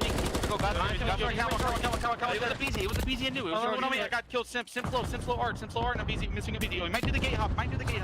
Heard you. It was Simp. It looked like he was going towards it. Pillars. He took off back. He died. Yeah, go. I'm going back steps. On time, one more. All right, that's going to do it for the listening for the New York Subliners. They actually did a back-to-back listening in this match. So I said we tune into Atlanta FaZe as well and see how they were coming on the other side. Let's tune into Atlanta FaZe, folks. I'll see it back hard. I'm waiting for you guys. You guys can play back hard. He's lying down. I think he's right down. Nice. I think he's one shot. Listen, D-back.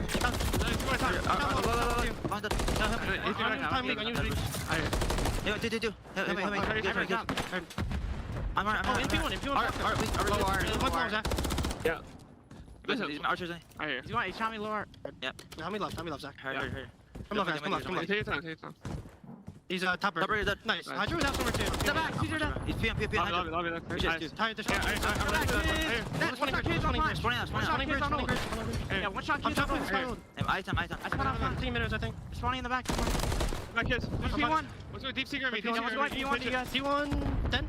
I spawned out. Yeah, leave back here. One shot. Went back to mid. This guy's terrible. Their kids been shooting bodies. Open on me, then. Yeah, good job. I'm needing tower steps. I'm needing time. What do you guys think? I'm go right. I'm team on the tree. I think he goes right there. I think he goes right. Right there. One hill. Good job. I'll stay down. I have your cross. He's on the tree, and I'll stay down.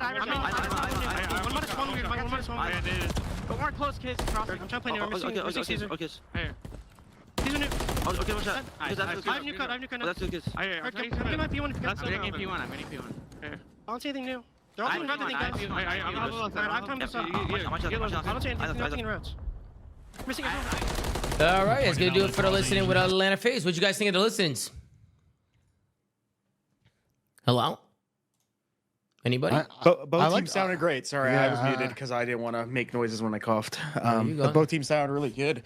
That's Good what I'm comms, saying. good Like when we comms. were talking about the series, I'm like, I don't even feel like FaZe was playing particularly bad. I feel like New York just like elevated their fucking gameplay. They had a good ass series. Yeah, they did. And then the last mistake here is from Atlanta FaZe, or I won't even say mistake, just good plays from New York. They work a really good break here. What do you guys think about this P5? Look at this setup from Atlanta FaZe. You got Draza pushed out mid. He kind of gets singled out here. You got two guys on hill. Abizi tries to go rogue. He goes down. And you can see number one, Draz, he's coming off spawn. They kind of get wiped instantly. I thought that was an opportunity there where FaZe could have maybe brought this back and won the map with a good P5 hold here. I mean, they basically tie it up. What do you think went wrong there for Atlanta FaZe? They just ISO'd the player in bar. I think he this got is a caught big like kill. sprinting forward. Maybe he was getting naded. I think they switched off his POV. He was getting naded. So they were throwing tags. It was good tag usage from New York. Which the what's trophies crazy? are a big factor right now, bro. Like I feel like rotate, like as much as they nerf trophies, obviously I think they swapped to 3. I feel like that makes them even more OP because now like rather than having 2 trophies on the map that are blocking like just the objective, for example, there's certain hills where like a trophy isn't really necessary on a hill because it's just hard to get nades. Like this is one of them, right? It's like kind of hard to get like perfect nades on a guy that's staying there. So it makes it better for players that are defending because they can just like selfishly trophy themselves. So I feel like they have a bigger impact now. Mm-hmm. Yeah, I agree. I completely agree. People can throw 2 stuns and blow up a trophy and call it a day. Yeah, it's really but even then, it's just like being able to put them in power positions because you have a third player like running around with it. Like let's say like you have 3 people in power positions, like they can all trophy themselves rather than having one less. Yeah, We it's a big talked about how factor in that search and swings destroy. now. What's up, Ben? Because if you were calling for a trophy and that third guy was supposed to be picking up an outer lane, and he's out of the play, like you're just fucked because they gotta try and play for one. It's nice when you're holding like selfish power positions, but it's like it's way harder now when you're holding like nade spammable hills, like this one for example. Yeah. And then this is kind of where New York are able to close it out. Just working these kills off old Atlanta FaZe. I think that P5 break kind of opened things up for New York. I thought FaZe had a chance in this one, but once New York kind of broke that P5 and extended their lead, this just made it a lot more tough for Atlanta FaZe to bring this one back. It was the P2 where New York just rotate. Paco makes a good play just getting into their to their top hut there, their top window, and they were able to close it out. So good plays from New York in the map 1. Worked a lot of good breaks there. Now let's head into the search and destroy, the second map. Start things off. New York, they get really aggressive here off the rip. Take a look at Paco. 15 seconds, not even into the round, and Paco's in their base with the with Skies. Caesar and Paco decided to just hit right up base 3. I actually love that play from them. I thought it was a good play call to get aggressive, especially after a big map 1. I just like how they got really aggro in the first round. Just kind of just keeping the gas pedal down and keeping that pressure on them. It's just good plays from them. Quickly a 4v2 situation. I'll say this play. This is one where FaZe has to counter adjust because their go-to, and we've talked about a lot, their go-to first round offense is to like YOLO B, hit that guy, one guy out, throw nades because there's no trophies. But they got to keep on to the fact they stack that lane heavy and they open up people pushing to the left side. They're watching cross, you're getting a pick. They end up picking it up, They and that's picked it why up they at win the the end. map. Yeah. They adjusted, and that's what FaZe does, right? Like they'll pick up on tendencies, they'll pick up on strats, and they'll adapt. That's what all the top teams do. That's what Optic does. Toronto, even New York, right? Like being able to adapt in the middle of a game is really, really important. And that's what FaZe does. As we go on, you'll see that. But let's hop into the next one. This is the fourth or the fifth round, the 2-2 round. I just want to highlight Sky's shots here. His shots here were insane. It was a 3v3 situation. Draza kind of gets lost in the pack, and he kind of gets separated here. But take a look at the shots from Skies here. He just rips his wig off.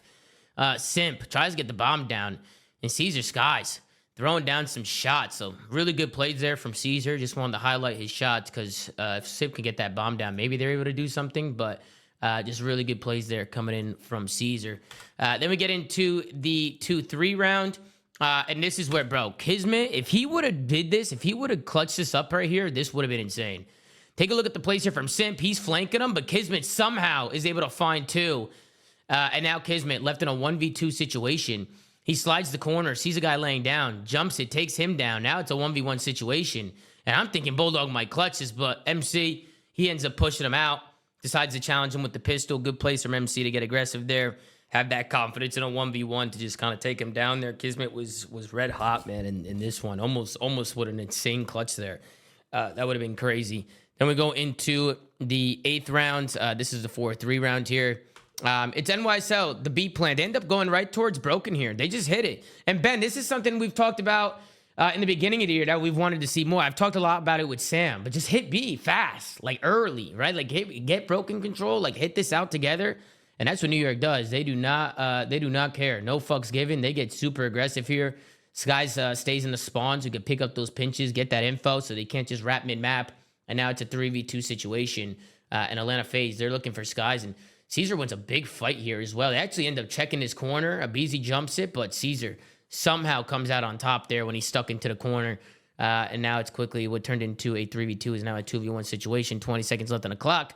New York do a good job keeping that Broken control. MC has no idea, and he gets taken down right there. So just good strat there from New York. I like how they got aggressive there, Broken, and kind of kept that pressure on him right there. Then we head into the 4-4 round here. And this is just the strat from Atlanta FaZe. How do you guys feel about the strat here from Atlanta FaZe?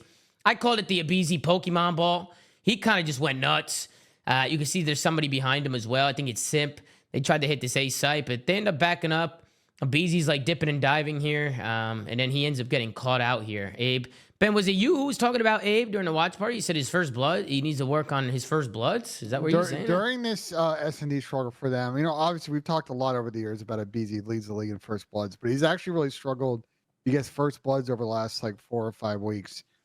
So he just got to kind of figure his S&D, especially on offense game, and try and get them into more 4v3 rounds. Yeah, they tried. This game, it's just harder, bro. It is harder. This game is way harder to just be that fucking Pokemon ball style gameplay where you just go out and get a blood. Yeah, 100%. It's way harder. But Let's hop into the round 11. Now, this is where you see the adjustment, right? That first round, you know New York likes to get aggressive. They've been getting aggressive all game. Take a look at the setup here from Atlanta FaZe. They put so much presence over by the B side of the map, like B Street and Broken area. Kismet, he was jumping around on the bomb site. He saw them over there. So he probably makes a call to his team that they're kind of stacking Broken and Simp. He catches Skies slipping. He catches him with his pants down. Skies, he tries to make a play up the street. And Simp, just playing a corner, is able to get a free first blood there. So just a really good adjustment there. Can we go back to watch the beginning of the round? I just want to see if Skies was late to pick up the water right away, because he might have been able to see Simp cross. He was like, so he was went, looking he went mid. to team shot mid. He went to team shot mid probably. Because you can see that cross, right, Chris? If you go fast, if he goes initially, I think he probably spots Simp. Yeah. So, I mean, that's just a good play out of Simp. Kind of unfortunate, right? Because if he just defaults to that, this round potentially doesn't play out this way. But I mean, good read out of Simp to go play that, because he knows that they like to push through it. Yeah. So. Good trigger discipline here as well. With the pole in his way, doesn't shoot right away. Simp gets the first blood. And then once the first blood comes in, now you have numbers. Now FaZe just need to kind of group up, figure out what they want to do, and do it together. And that's pretty much what goes on here. As I fast forward through this, skim through, you guys can see what happened. But it's Kismet who tries to make a play mid-tank. He gets taken down. Paco able to trade one, but now he's stuck in CD. MC pulls out that Renetti. He swarms on in, takes him down, and now it's a 3v1 situation. And Sip gets taken out as well. So that first blood goes a long way there. Good plays from Atlanta FaZe. Good adjustments. Good job just adapting to the game. And they were able to take the S&D. That one goes all the way down to around 11. So phenomenal plays there. Then we get into the control. I want to get into the first round here. This actually goes all the way down to the wire. First, I want to show the three-piece from Paco, because Jesus Christ. That was disgusting. This was insane. That was a disgusting three-piece. I had to pull that up just because that was gross. Just the way he snaps right here it was terrible. It was really nice shots. He still somehow loses fucking round though, which is mind blowing, honestly. Yeah, leads me to my next clip. It goes down to the last 10 seconds. And Atlanta FaZe were able to get in there. And I don't know if you guys see anything in New York's setup that kind of allows FaZe to get in, but I'll let it play out. 15 seconds left on the clock. Atlanta FaZe they have 4 lives left, because MC goes down here. Once MC died there, I thought it was over. But then it's Draza. He hits mid-map, finds 1, finds 2. Abizi finds 1. They go 3 dead. Last guy up is Paco. He's trying to make a play. Wait, Draza ripped the guy out of the counter? Did he rip the guy off the counter? He did. He ripped him. He ripped him off the counter, which is typical. Yeah, that was insane shots. That was, bro. He hit him with the side strafe. He hit him with the side strafe. He was in the doorway. He was in the doorway of the closet. He was looking at him. Because he's helping a guy play. Yeah, no, they were fighting each other. He's in the chat right now. Shout out to Zach in the chat. That was an insane shot. Crazy. Guys is in chat. He says, I've never died like that before. He ripped me. Yeah, he just hit fucking insane shots. Well, also the MCW, right? Site. MCW got buffed. That could also be a factor. What does DMDL mean?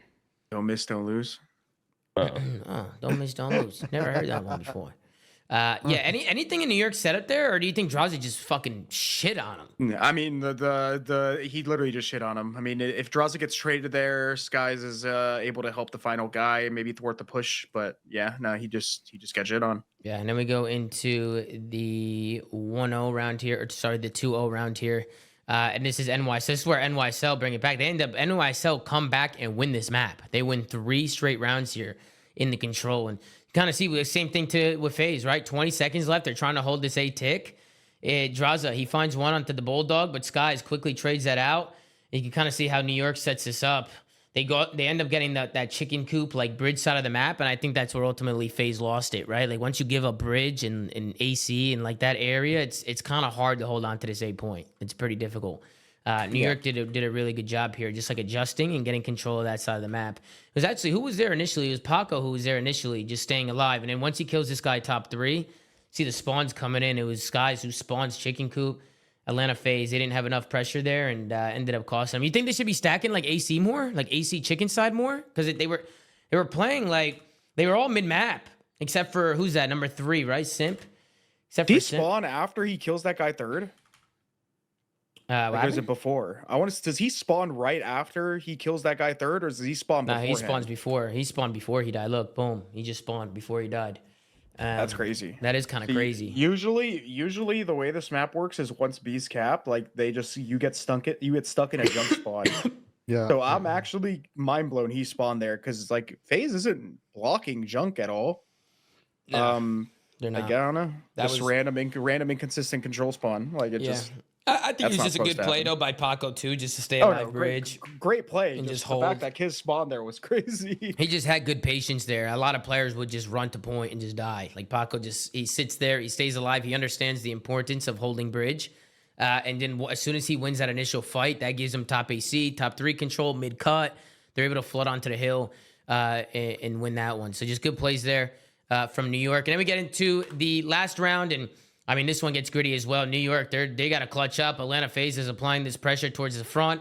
Looked a lot like the first round. I thought Atlanta FaZe was going to do what they did on the first round and clutch up here at the end. But just a good job from New York, just staying down and working these kills. Atlanta FaZe, ultimately, they end up losing their lives here. They got 3 lives left, and this is still doable here. FaZe get kills here. I mean, even in a 3v4, they should almost be able to do it. But good plays from New York. They wait for each other.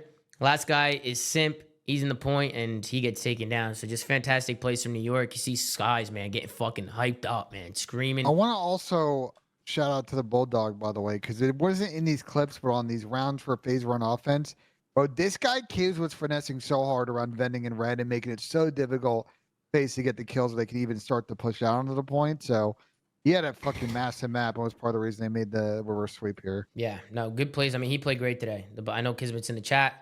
I know we've been on your ass, Bulldog, but you played phenomenal today. So shout out to Kismet. Yeah, good shit, Bulldog. Yeah, shout out to Dylan Attached, showing some flowers, throwing some flowers out there. Then we get into the next one. We get into the Karachi hard point. These are weird spawns. Now I want you guys to pay close attention to the mini map here. And look at where MC spawns here. So I think MC, he dies here, boom. So Sib kills MC. Look where he spawns right here. Is this normal? Boom, he spawns. Is it because that New York is spawning out? They're blocking everything? That's what's happening, right? They're just blocking everything. That was still a weird spawn, no?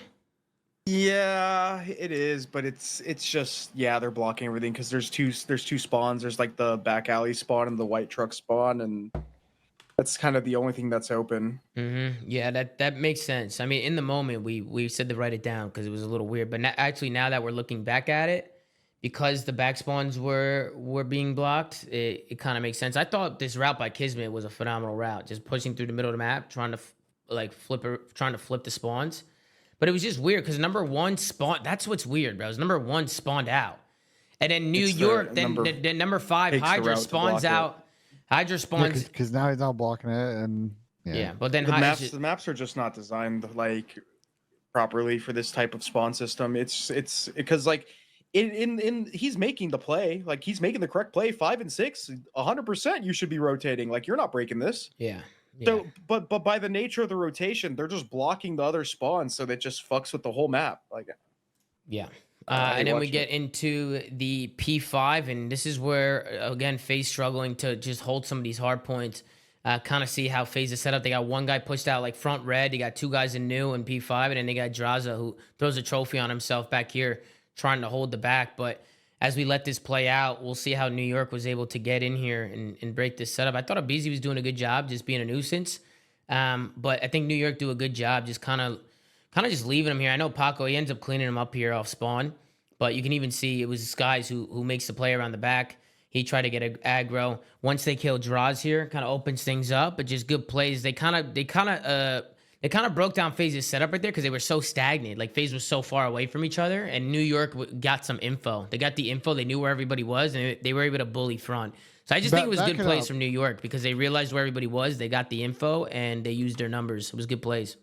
Back it up real quick. I just want to see if there's any info here that MC should react to it. Because MC sees the guy top, okay.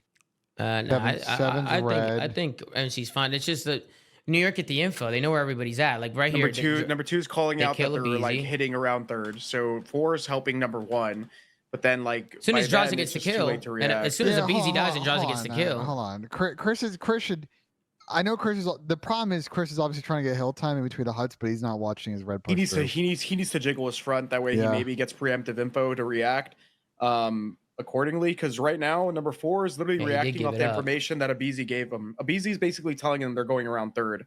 Number 3 should be shouldering his front because 4 is helping the guy in the back. He looks at it for a second, He gets does. bad timing, He gives and it then up. dies. He gives it up. Well, he gave himself the bad timing. He gave it. He's probably going to get traded, but like Chris has got to give himself some ability to win a 1 there. I agree with Chris. Good break there from New York. Just taking advantage of the mistakes from Atlanta FaZe and taking advantage of the setup. I just like how they got the info. They knew Draws was in the back. They had killed a Beezy. MC was throwing shots down, so they knew one guy was in Hill. They just knew where everybody was, and they acted accordingly. So just good plays there from them. Then we get into the next one.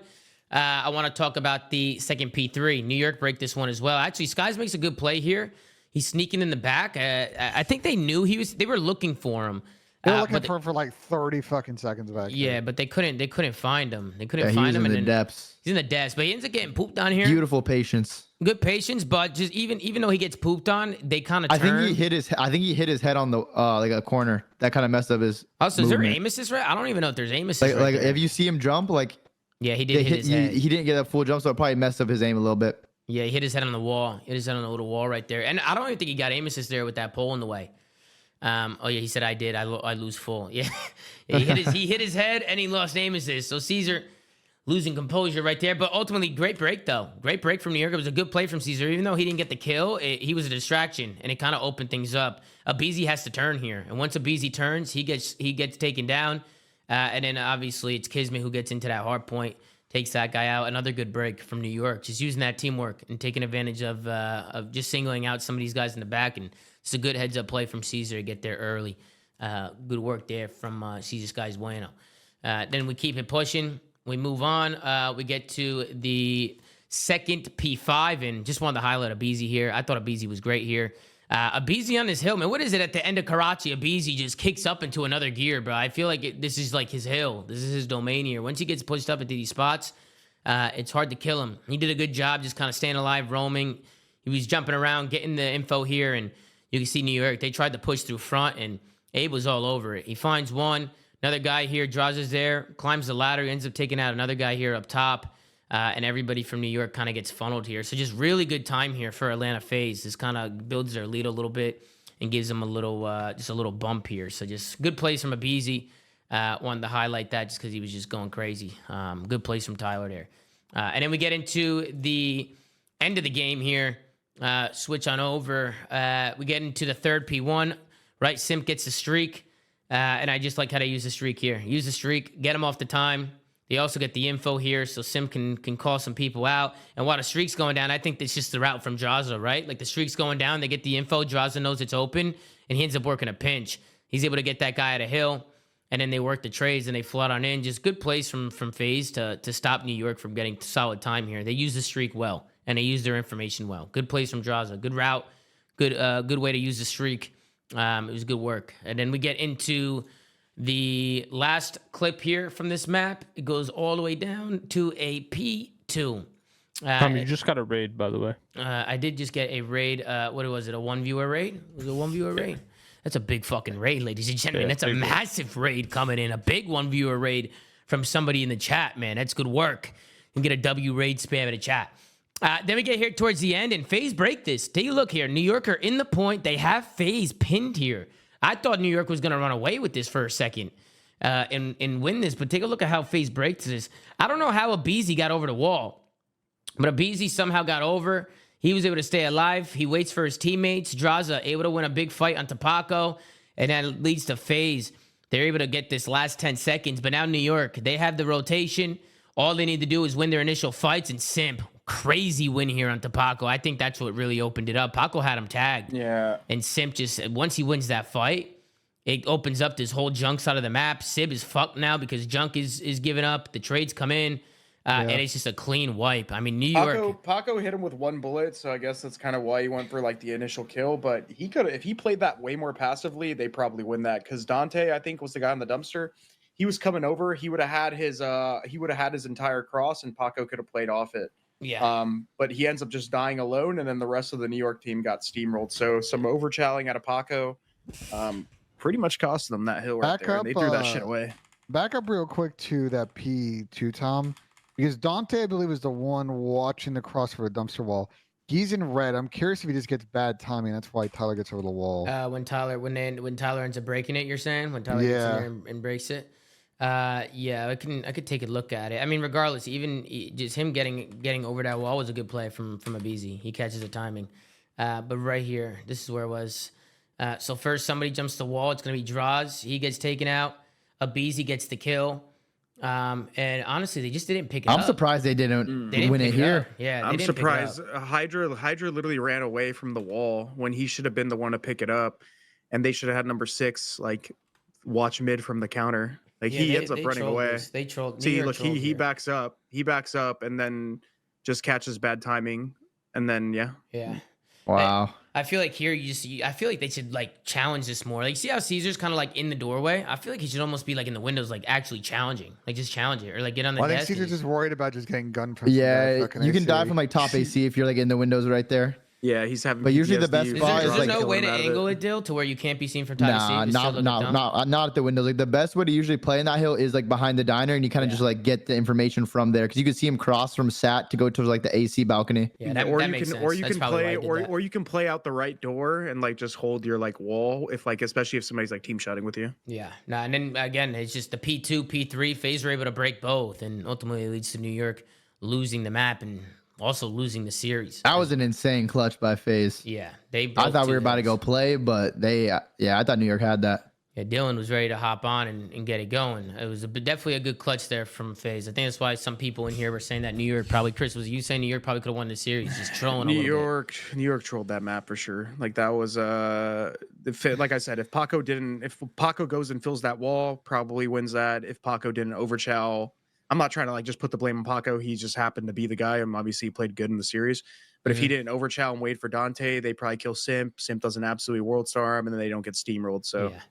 And this round, I mean, it's just the smoke, right? The smoke through you. How many times have we seen that? They smoked you, they triple hit through the smoke, and New York were able to get a great retake there on Atlanta FaZe once they get that bomb down. So just good plays coming in from New York. Then we go into the 2-2 round here. This is, I just wasn't sure if I liked this from New York. They had a bomb control, but they tried to push. They actually brought the bomb to FaZe's spawn. So they tried to do something a little bit different this round. The only problem is Paco goes down. Now Skies is stuck here. They know he's here. They kill him. And now look where the bomb is. Now Sims is left in a 1v2 with the bomb in spawn when they probably could have just planted A there, no? yeah, they went rogue. They went rogue. Oh, I feel like all they had to do was play it. Yeah, back up and see why they decided to push through. Like, were they worried about nades? They see a guy like you. Like, what's the context here? I don't know. I mean, the guy dies you, sure, but I mean, it's not hard to just watch you when the guy's planning, right? Like he can just go for a They're plan. just doing too much. They're trying to go for like some Always hit that shit some like insta. unreadable like counter play, and they think FaZe is about to like try to like activate on A, but they have no reason to. They don't, and they try to pull a quick one. What they probably were thinking is that FaZe was probably bundling up you and was ready to smoke out and maybe chow. Maybe they thought Atlanta FaZe was thinking they were gonna plant, right? And they were trying to do something creative and switch it up and catch them off guard here. They probably thought they were gonna shoot some people in the back here. But Atlanta FaZe doing a good job picking it up. I thought for a second Dante might have clutched it, but just good trades coming in from FaZe. They were able to clutch it up. So really, really good plays here. Pat, what are you saying? Hella people just came from my stream. You welcome me. Slade just hit me with a one viewer raid from Slade. No. It was a multi. It was a 2-viewer raid from. Oh, my from bad, Pat. Two viewer raid. My bad. Don't discredit that. I wasn't familiar with your game, Pat. It's It's on all me. good. It's all good. Then we get into the 3-3 round, and I just love the strat here from New York. Look what they do here. They end up going towards B side here, and Kismet, he jumps the corner. He finds one on the bomb site, kind of catches Sim with his pants down, and they end up wrapping this. But when they wrap, they don't wrap all the way around to A. They end up cutting back through mid, and I think that's because they understood that FaZe was going to read that wrap. I think they knew that FaZe had the info, and that they were probably rapping. I just think this was a good heads up play. They end up playing through mid here after getting the first blood, and they don't go towards A bomb. They push through. They keep pushing through, and then they understand that they flip the map. Atlanta FaZe push their side. New York pushed Atlanta FaZe's side out, and they were able to flip the map here and get this B bomb down. And of course, you have Dante playing on an island, right, sitting in the middle of the map, waiting for that bomb to go down. Once that bomb goes down, that's where Dante can go nuts. He ends up finding one anyway before it goes down. Good plays from him, but just love the adjustment there from New York, changing up the routes after they get the first blood. So Really good plays there from them. Good first blood there from Kismet, getting aggressive. Then we get into the 4-4 round. This is when things are getting mixy, man. It's last map, 4-4, and take a look at the retake here from Atlanta FaZe. I mean, this smoke break, bro, everybody does this shit, man. I don't even know. Dylan, how do you counter this, Dill? How do you, like, you know the smoke is coming, right? What do? You just run through it? Or, like, what's... I mean, if the smoke gets down, yeah, you have to, like, get to their side or just win the smoke fights. Because if you get back down to your side of the statue, it's really, because you can't check bomb unless you overextend. So may the smoke fights be in your favor, and if they're not, you're probably gonna lose a round. Which is like, that's so ass. May the smoke fights be in your favor is like, that's just kind of how it is, though. You know, like, that's fact. Like, you just throw the smoke down, it just becomes a clusterfuck. It's the strat to like throw the smoke down and like sit in it and like one way out of it. Yeah. Onto the statue. Yeah, like pretty much. And Atlanta FaZe, they do it, right? New York did it earlier in the game. Everybody smokes out you and runs through that bitch. So it's pretty much just a clusterfuck in the smoke. And then we get into the last and final round here. And I just like how FaZe played this. They ended up slow playing it, right? They sat in their spawn here for about 30 seconds and just waited here, thinking that New York was maybe going to bite and give them something. But then once it hits like that 1 minute mark, that's when Atlanta FaZe, they start to make their move, and they end up just hitting right through mid-map here. You can see Simp working with his teammate here to, who is that, Abeezy, Simp and Abeezy. They end up playing through mid. Hit a pause real quick, Tom. Sure.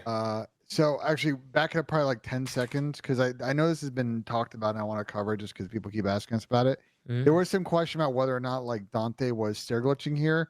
I think it's kind of hard to tell from his POV, but I think he was potentially on top of the stairs. I don't think it was a stair glitch. I don't know. It's hard to tell from a third-person POV, I'll be honest. Like, it looks like he's stair glitching, but he might not be. He said he was on top of the stairs. That's what he said. He said he was on the top. And then step. you like accidentally back up. It's I don't think it's like even if it's like an intentional situation. I think he's just. Yeah, it's hard to tell, but I love the play from FaZe. Like, hitting through mid. Again, aggressive. They didn't just run at mid off the rip. They waited. Like, they waited 30 seconds. They didn't show. And New York, I think New York was kind of confused there. I don't think New York knew where they were. I don't think they knew where they were. Yeah, they just got Kismet lacking in you. They just caught him. FaZe have run that strat quite a bit. We saw them do it at the major too, and they just it's a good strat. The Simp and Abeezy chem there. Yeah, guys. Any final thoughts on the Atlanta FaZe versus New York? That was a crazy series. That was an insane series, bro. That was awesome. I think for FaZe, some stuff to work on how they play the respawn, but obviously the S&D improvement. If you're a FaZe fan, you gotta feel good.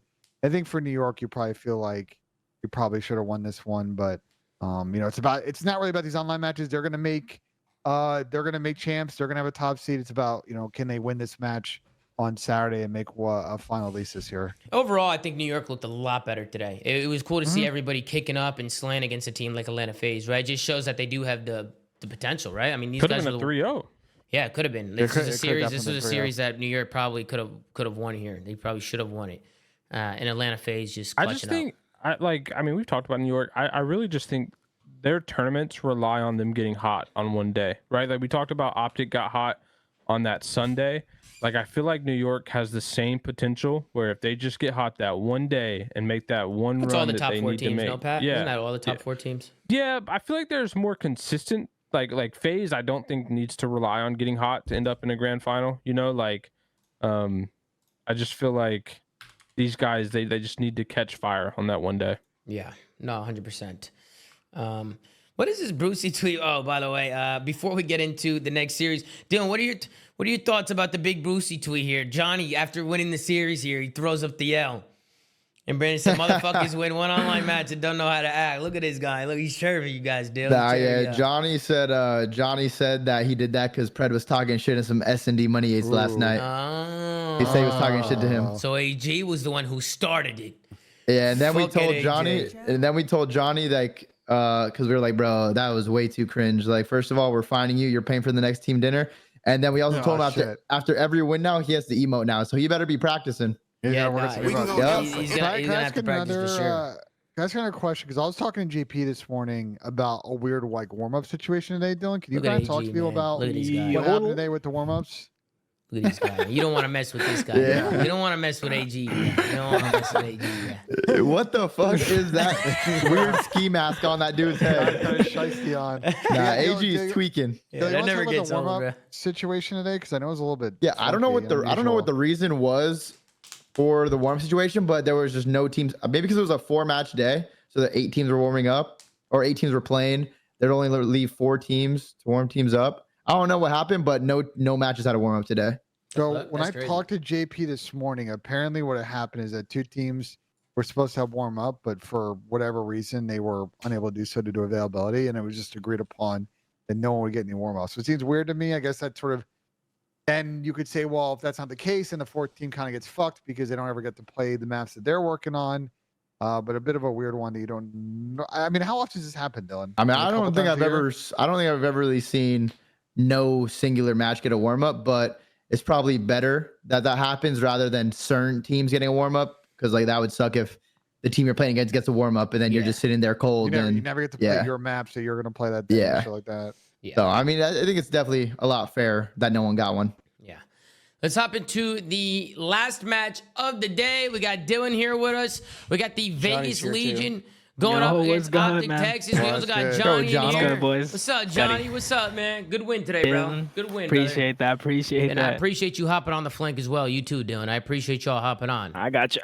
Yes, sir. Man. We're gonna hop in. We'll give our thoughts real quick and hard-fought battle. Let's check out the stats. Huh? Let's take a look at the stats. Oh Jesus! Fucking Christ! Oh man! I've never seen Optic get that fucking outslayed. You don't see this. You never see this. You never see this. Pat, I'll let you kick things off here, Pat. What were your thoughts on the series here, Pat? Well, first and foremost, Tom, I personally never seen a superstar go negative 27, but it was the map 1. That's what the map 1 was. Just, I think he was on pace for your record, Tom. He was at one point, but that's a fucking impressive record. I don't think anybody's gonna touch that record. You know what I mean? Yeah, that was impressive. It takes a lot to hit that record. It takes a lot. I mean, these guys just got bullied across all 5 maps, Tom, to get outslayed this bad. I mean, that's the only way. I mean, we can make excuses, right? I'm sure, I know they were laughing a little bit after game 1, but 66 kills is insane, Tom. That's insane. 66 kills. What are you talking about? That's how much they got outslayed by. Oh, they got outslayed by 66. I think a lot of it came from the map 1. Because the map 1, they got super outslayed in the map 1, which, I mean, Dylan, Johnny, talk me through the map 1. Subbase has obviously been a really good map for Optic. I mean, I've even talked about it on the show. Like, why the fuck do people keep playing Subbase? And when I saw it in the map set, I said, man, what the fuck is Vegas doing? What are these cats doing? And then you guys come out and you shut me up real quick. Is that just a map you guys have just been playing well on? I mean, I'm not trying to be a Fed, but it seems like you guys are pretty prepared going into that map. Yeah, I mean, we just like hardpoint in general, so we're kind of down to play whatever maps. And then we wanted to see how good our subbase was versus the best subbase team in the game, and we got a good side and kind of just ran it from the beginning. Yeah. Honestly, I didn't even know they were undefeated. You didn't even know that? Nah, Johnny, I didn't know. I know they you're were a good. professional now, Johnny. You got to know these things, Johnny. I knew they were really good at it. I knew like they were shitting on everybody, but we knew like our sub base is like really good, like and probably up to par with them. I mean, we 100 point club them basically. You're giving federal answers. I mean, not. Yeah, we got to teach him. We got to teach him. He's still young. Bro, He's still young. He's still learning. Johnny, hush up. HV is good. You guys are still insane for picking this, even though you won. Absolutely insane pick. They won it, Slay. They won it, though. Wait, did you guys pick your Optic at Team A in this if series? Dashy and shots at your neg fucking 6 million, yeah, of course they're gonna win it. Hold on, did you guys pick it, or were you guys Team A or Team B? I have no idea. Who does the vetoes for y'all, Dylan? The coach? Your coach? Or is it like one of the players? Our coaches. Okay.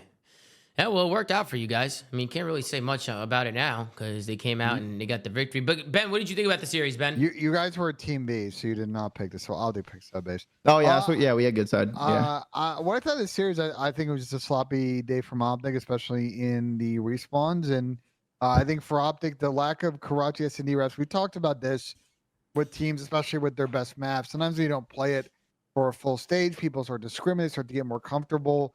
You haven't really played it in a while in a match, and now this is back-to-back. I believe Karachi S&Ds are at least 2 of the last 3. They've now lost, unfortunately, in a game 5 here. Mm-hmm. Yeah.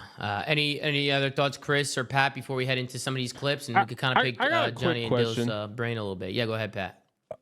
For Dill, where do you guys think y'all rank right now on the like just looking at the bottom 8 teams, like ignoring the top 4? Like, where would you say you guys feel you are in that kind of like that range? I mean, we're definitely like one of the best, if not the best. The only thing is we've only been a team for 2 weeks, so there's still a lot of things that need to get figured out and ironed out. And I think our respawn is always going to be pretty solid. It's just if we can win the S&Ds. If we win the S&Ds, we're pretty much going to win every series. But yeah, it's just getting everyone comfortable in their positions, and then of course having to play the new 6-star, the new things with trophies, figuring out who was going to run the 3rd trophy and respawn. So it's just the things we had to go over. And I think with the more time we're going to have, like, we're going to be able to improve. But yeah, we need to make sure it's quick because we don't got much time till champs. Are you coming for your piece of the pie? Fuck, I hope so. I hope so. I remember yesterday Pat was saying that the pie was all 8 and there's no slices left for Dylan. I should be dying. But I got a question for Johnny. This is mainly because, I mean, it's been a while since we've heard from you. Obviously, you've been in the Pro League before, back on Vegas, or the Legion, you know, the old Legion back in Vanguard. But you know, what's it been like transitioning, you know, playing with this team? Obviously, you had like really limited reps going into the major.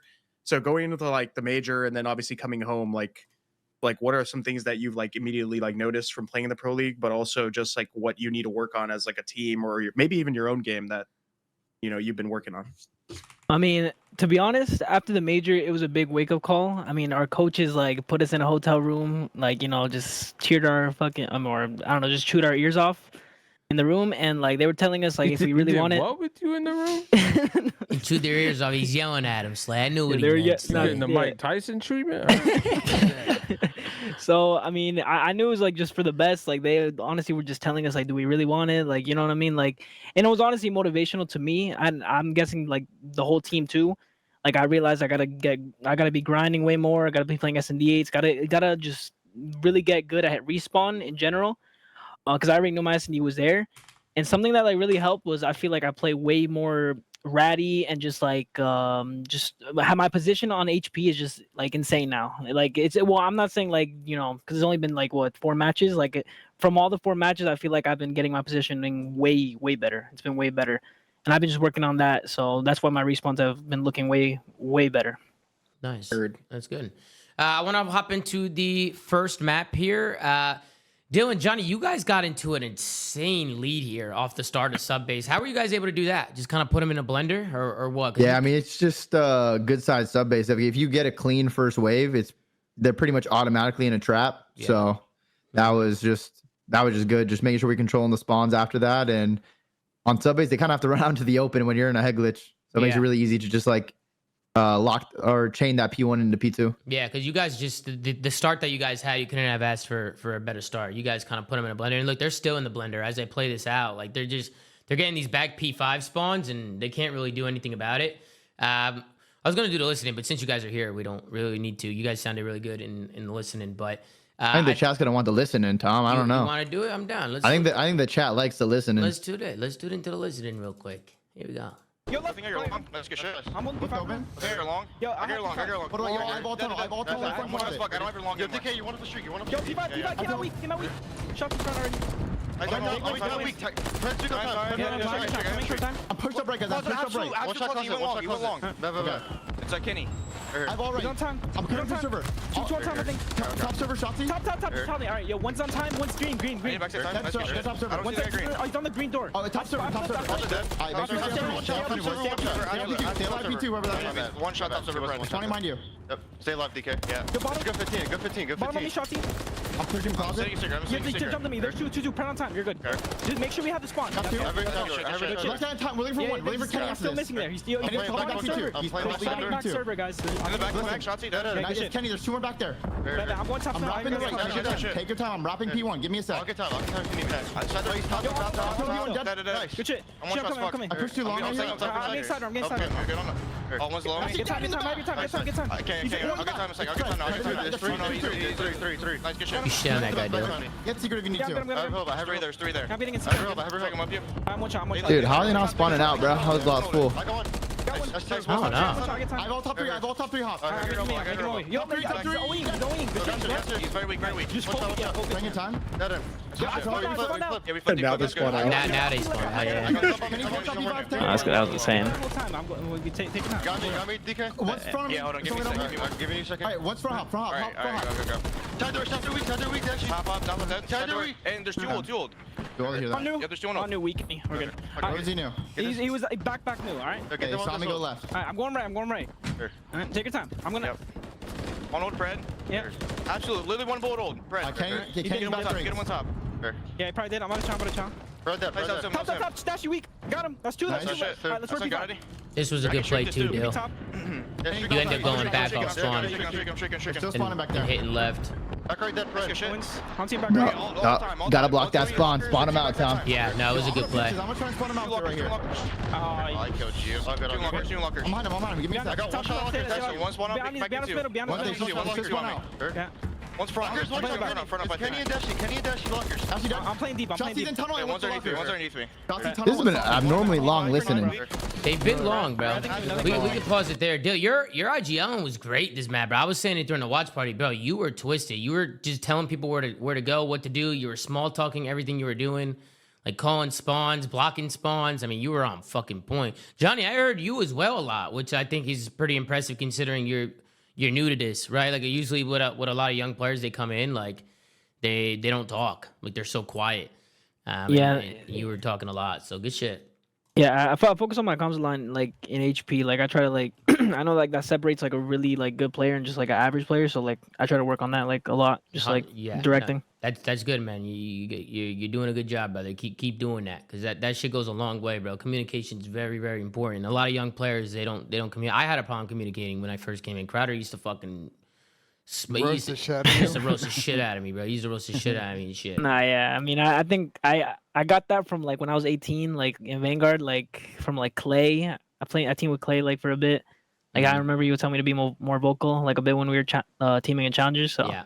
I mean, I just always try to work on it by myself. We actually talking about it in chat. How old are you now? Because I don't even know. I think 20. I want to say 20, 21. Yeah, I'm 20.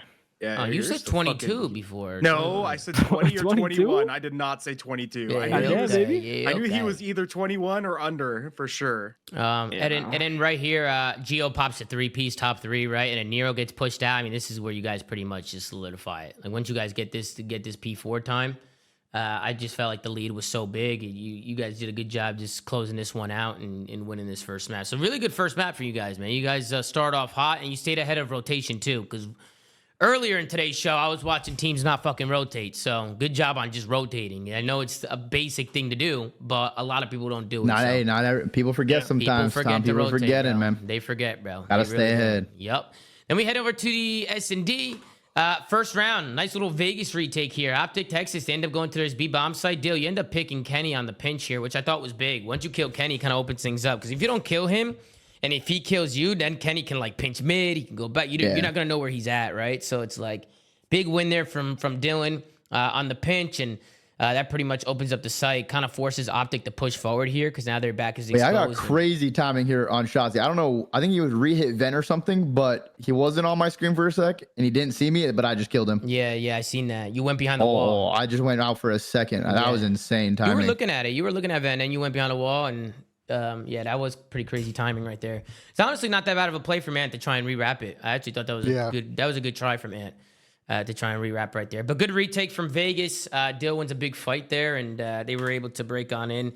Then we move on to the 1 round, and it's Geo. I mean, this was just a crazy one. Were you guys shocked when he won this? I thought Shotzi would have subbed here, had this every day of the week, but Geo just guns him. I was my blow. That was Holy crazy. shit. That was crazy, bro. That was a crazy 1-1 win right there. He's clapping. He's getting hype. Yeah, not a good place. People, bro, I don't know why. People keep saying EQ merchant. They want me to ask you, Dale, aren't you guys running EQ? They keep saying Nero's running EQ, but they were spamming it in the watch party. I don't know why. Well, I think that was because on Karachi or something happened when I think someone either like bashed the door in or something. Open. The door bashed loud as the 1v3. The 1v3? Yeah. Bro, it's so weird because they were spamming sound EQ before the 1v3, even before that. I don't even know why. And also for like people at home, you can still sound whore without sound EQ. Like just because somebody's sound horn doesn't mean they have sound EQ on. You can still sound horn without it. It's just Yeah, a I wave don't runner, even it's I don't just a even know how to wave. turn sound EQ on with the Go XLR. So if anyone knows, hit me up so I can turn it on, please. I don't know, champ. I can tell you the curse, but it's just way harder at LAN, bro. When you have fucking white noise and all this other shit, like you're at home, the sound quality is just better. Like you Yeah. know. Then this next round It's very deal, hard. I think you guys use your tax well. The trophies don't stop as many tax anymore. And I feel like you can really take advantage of that in search, especially if you know like you're coordinating nades and shit. You guys were able to get 2 kills off the rip with grenades. Did you guys throw your stunts first or what? You threw stunts first and then nades? Yeah, probably. Yeah, I mean you should, Probably. right? I mean that's the goal, right? Throw your Federal stunts. question. Federal question. No, You I mean always that's, got it. that's, You always that's got to throw base, the. that's day You always one throw the COD, stunts Jay. first. You always throw the stunts first. Yeah, it's day I one know, COD. I'm just poking fun because you said that I asked federal questions. You've asked like Well, 5 brother, in this motherfuckers segment. are not throwing their stunts first. They're terrible. They're fucking terrible, bro. That's the whole point. Throw your stunts first. Get the trophies out of there, and then throw your nades there. Get your nades in there.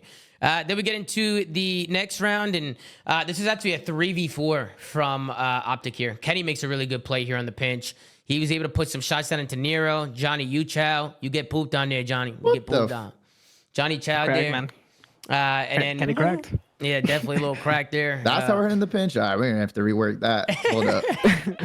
Dale, what didn't you like there, Dale?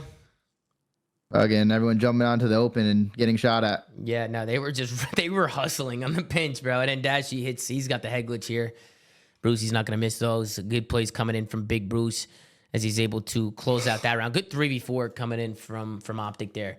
Then we get into the 2-3 round here, and I want to talk about the strat here from you guys, Dale, because I wasn't really too sure what the game plan was, because you guys were sitting mid, and then 2 guys were hitting A by themselves, and then Kenny ends up finding one. I don't even know how Nero died there. He chowed you? He chowed you there? Yeah, because we naded Shotzi, so we knew he was there, but we were kind of just trying to like bait the other team into thinking we were at A. Yeah, that made sense. But we got picked, and then we were kind of just in a bad spot. Yeah, and then you accidentally. Yeah, how many times did you kill Johnny this series, Dale? 2-3 times. You killed him a couple times, I think. Bill Listen, loves man, team killing, man. I'll shoot everything with. But if you're in my way, you're getting shot. Teammate or not, it don't matter. My bad, Johnny. Damn. I sent scripts too. He loves team killing me. Yeah, like that's I'm great. saying, if you're in my way, you're getting shot. It is what it is. Nah, I just wanted to pick your brain on that strat because I didn't know what the thought process was there, but that makes sense. Like trying to like juke him out a little bit and make some noise elsewhere makes a lot of sense. Then we get into the 4-3 round here, and this is where AG tries to get aggressive here. Did you guys I guess you guys just kind of blind countered this, but I guess because they were up around, AG thought he could maybe do something crazy here. I thought this was a pretty crazy chow from them. Optic Texas, they come off spawn. You could kind of see the routes that they take. They send one guy A, one guy mid, and then AG, he tries to get aggressive here on B. He just goes for it, and he just dies. AG tried to go rogue. You guys had 3 guys there. He probably lost control. I think they tried to blind counter you guys there. They probably thought you guys were going A, and the AG was just going to flank right away. I'm not even gonna lie, I probably wouldn't even go to that angle. I mean, I watched Vegas. You guys did this shit at the major. I think it was Geo. Geo plays that like angle to watch like the stairs cross. So if he's gonna hit that again, like at least go to the left. Yeah. Because he's just running into a guy L triggering that angle the whole time. Yeah, and then obviously Vegas, they have the numbers. They just go onto the B site there and work some trades. They're able to close that one out. Then it gets really interesting here. We go into the 4-4 round. 2v2 from Dashy. These were crazy shots right here by Bruce. It was who was it that got? It was Gio who got picked here. He gets fucking incinerated here, and it's just a headshot with the MCW. Deal, you notice a big difference now with the MCW especially when you're hitting headshots. Oh yeah, you know when you got 4 bulleted because you got the 2 headshot kills or 2 headshot bullets. So is it 2 or is it 1 now? It's 2. It has to be 2 headshots, 2 body shots. And that's like the fastest way to kill with MCW now. Yeah, because he zapped him right there. That was good shots from Big Bruce. And then we go into the 5-4 round. You guys do a mid hit here. I love the mid hits. I feel like the mid hits work a lot on offense, but I don't know what it is, but it just catches teams off guard. They don't expect it. They thought you guys were going to rush A. They're throwing tacks and shit, and by the time they can even get their attacks off, you guys are already shooting at them. It was a clean 3 dead there. Kenny's left by himself 15 seconds in. He tries to make a play for his site, and he gets taken down. So just good play call there from you guys from Vegas. Just blind countering Optic. Optic did not expect Vegas to hit down mid right there. And then we get into the round 11.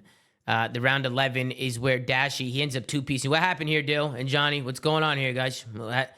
You guys got pieced here in a flank. Yeah, this is where I threw a stun. That's Gio.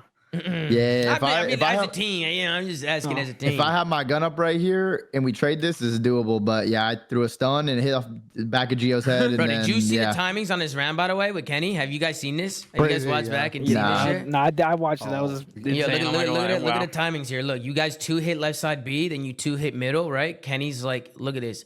He goes through ladder room while you guys push through right and mid. Look, and you guys don't see him. And then he gets in vent. What? Yeah, this was insane. This is actually crazy. And then he comes behind this guy right here. Boom, Nero shoots him in the back. And I mean, I think Kenny was shook when He was turned the probably corner. mind blown that there's 2 more of us back here. Like he had to be. He probably was trying to get out of there. Thought he got a blood, and he ends up getting taken down. And good plays again from Big Bruce. He's been icy this year, man. Yeah, he has. That was a good iron. Yeah, good iron and good 2-piece from him. Last one's Johnny, but I mean, Johnny, you're kind of. I would have 1v3 if I actually slid child the U instead of like right here. You like, think so, I John? know I was playing for my time. Yeah, if I slid child right there, I would have killed Dashy 100%. He actually gave it up too. I was playing for my timing. I knew they were gonna give it up. He gave it up for a second. He started sprinting. I think he saw you. I think he saw you last second and ended up winning that. But good plays from Bruce. Picks up 3 there in the round 11. Ends up closing it out. Good job there. And then we get into the control here now. Unfortunately for Optic, the propane. Can I ask you guys something? Did they not fix this propane tank? I thought they fixed it. I fear that's not the case. No, they still blow up, but it's just the radius isn't as far. Oh, okay. Yeah. Because they get a somebody clean lied. wipe here. They get a clean wipe. Optics on the point. What's that Tyler the Creator fucking clip? So. But how does AG not die? How does Shotzi die, but AG doesn't die? I don't get that. Yeah, I don't know. It should have been a 3-piece for that them. shit's so Come on, inconsistent, I propane, swear. lock in. Yeah. Oh, Dashi died too. Bro, how the fuck did Dashi die? Bro, this shit is so inconsistent, bro. It's actually so inconsistent. Nah, It makes yeah, no the sense. propane did glitch, but it should have been a 3 down. It I is don't know consistent why. at being fucking annoying, Tom. Yeah, they made the radius smaller. Not small enough apparently, because that's forced. Fuck. Yeah, no, that was definitely weird. I thought Optic had an opportunity there to maybe win. Nah, the they had a offense. good opportunity, but we had the propane on our side. Yeah. That is insane. There's a guy in my chat, and his name is Propane Tank, and every time he gets kills, he's in there chirping, bro. It's hilarious. Then we get into the overtime here, and it's the overtime superpowers. It's actually Nero who opens it up. He finds one, snaps onto shots. He gets the double headshot there, and that pretty much just opens up the site. Nero now. was going insane. Bro, Nero What do was you- crazy. What do you guys think it is? We've seen a lot of round 5 offensive wins on maps where then the offense doesn't win on those rounds before. Do you think like teams are just playing different? Do you think it's just like kind of adapting to the map and you got to feel for the timings, make better plays on offense? Like, what do you think it is? I don't think it's really anything. I think it's just the round 5 magic. I'll be honest. I think it's a mental thing. I think on offense, Yeah, it might be mental. I think it's a mental thing. I think when you're on defense on overtime, you don't want to make a mistake, and people are playing passive. And then when you're on offense overtime, you're like, "Yeah, man, we got to make plays. Like, we got to win this offense, right?" It's kind of just like a mental switch. And I think it hurts you sometimes if you're on the defensive end. I don't think this map. So I also don't think this map is as one-sided as like an invasion control. This map is like Yeah, it's definitely easier to win offenses on this map compared to invasion. Yeah, and Nero was going insane. He pops the piece. He was able to get a streak, and once the streak comes down, he's able to find one in the window. You guys get the guy on point. I mean, this one was all she wrote. That was the most clinical off. It can't get any more clinical than that. You guys win this offense pretty quickly. Cap the B point, and then you get the kills. You rotate over to A, and the streak comes down. It was good streak usage there from Nero. Good job from Vegas Legion. Then we get into the hard point. We get into the Vista here. First play here on the Vista. It was the second P2. Optic actually got a big hold here. This is where Optic kind of ran away with it a little bit. This P2 hill. What's the best way to break this hill, do you guys think? Playing through mid, right? You got to get mid control, I feel like. Yeah, mid. Mid is literally everything on like half of the hills on the map. Yeah, because this is where... Go ahead, Ben. I actually think this hill has been affected a lot. You guys feel this hill has been affected a lot by the trophy change?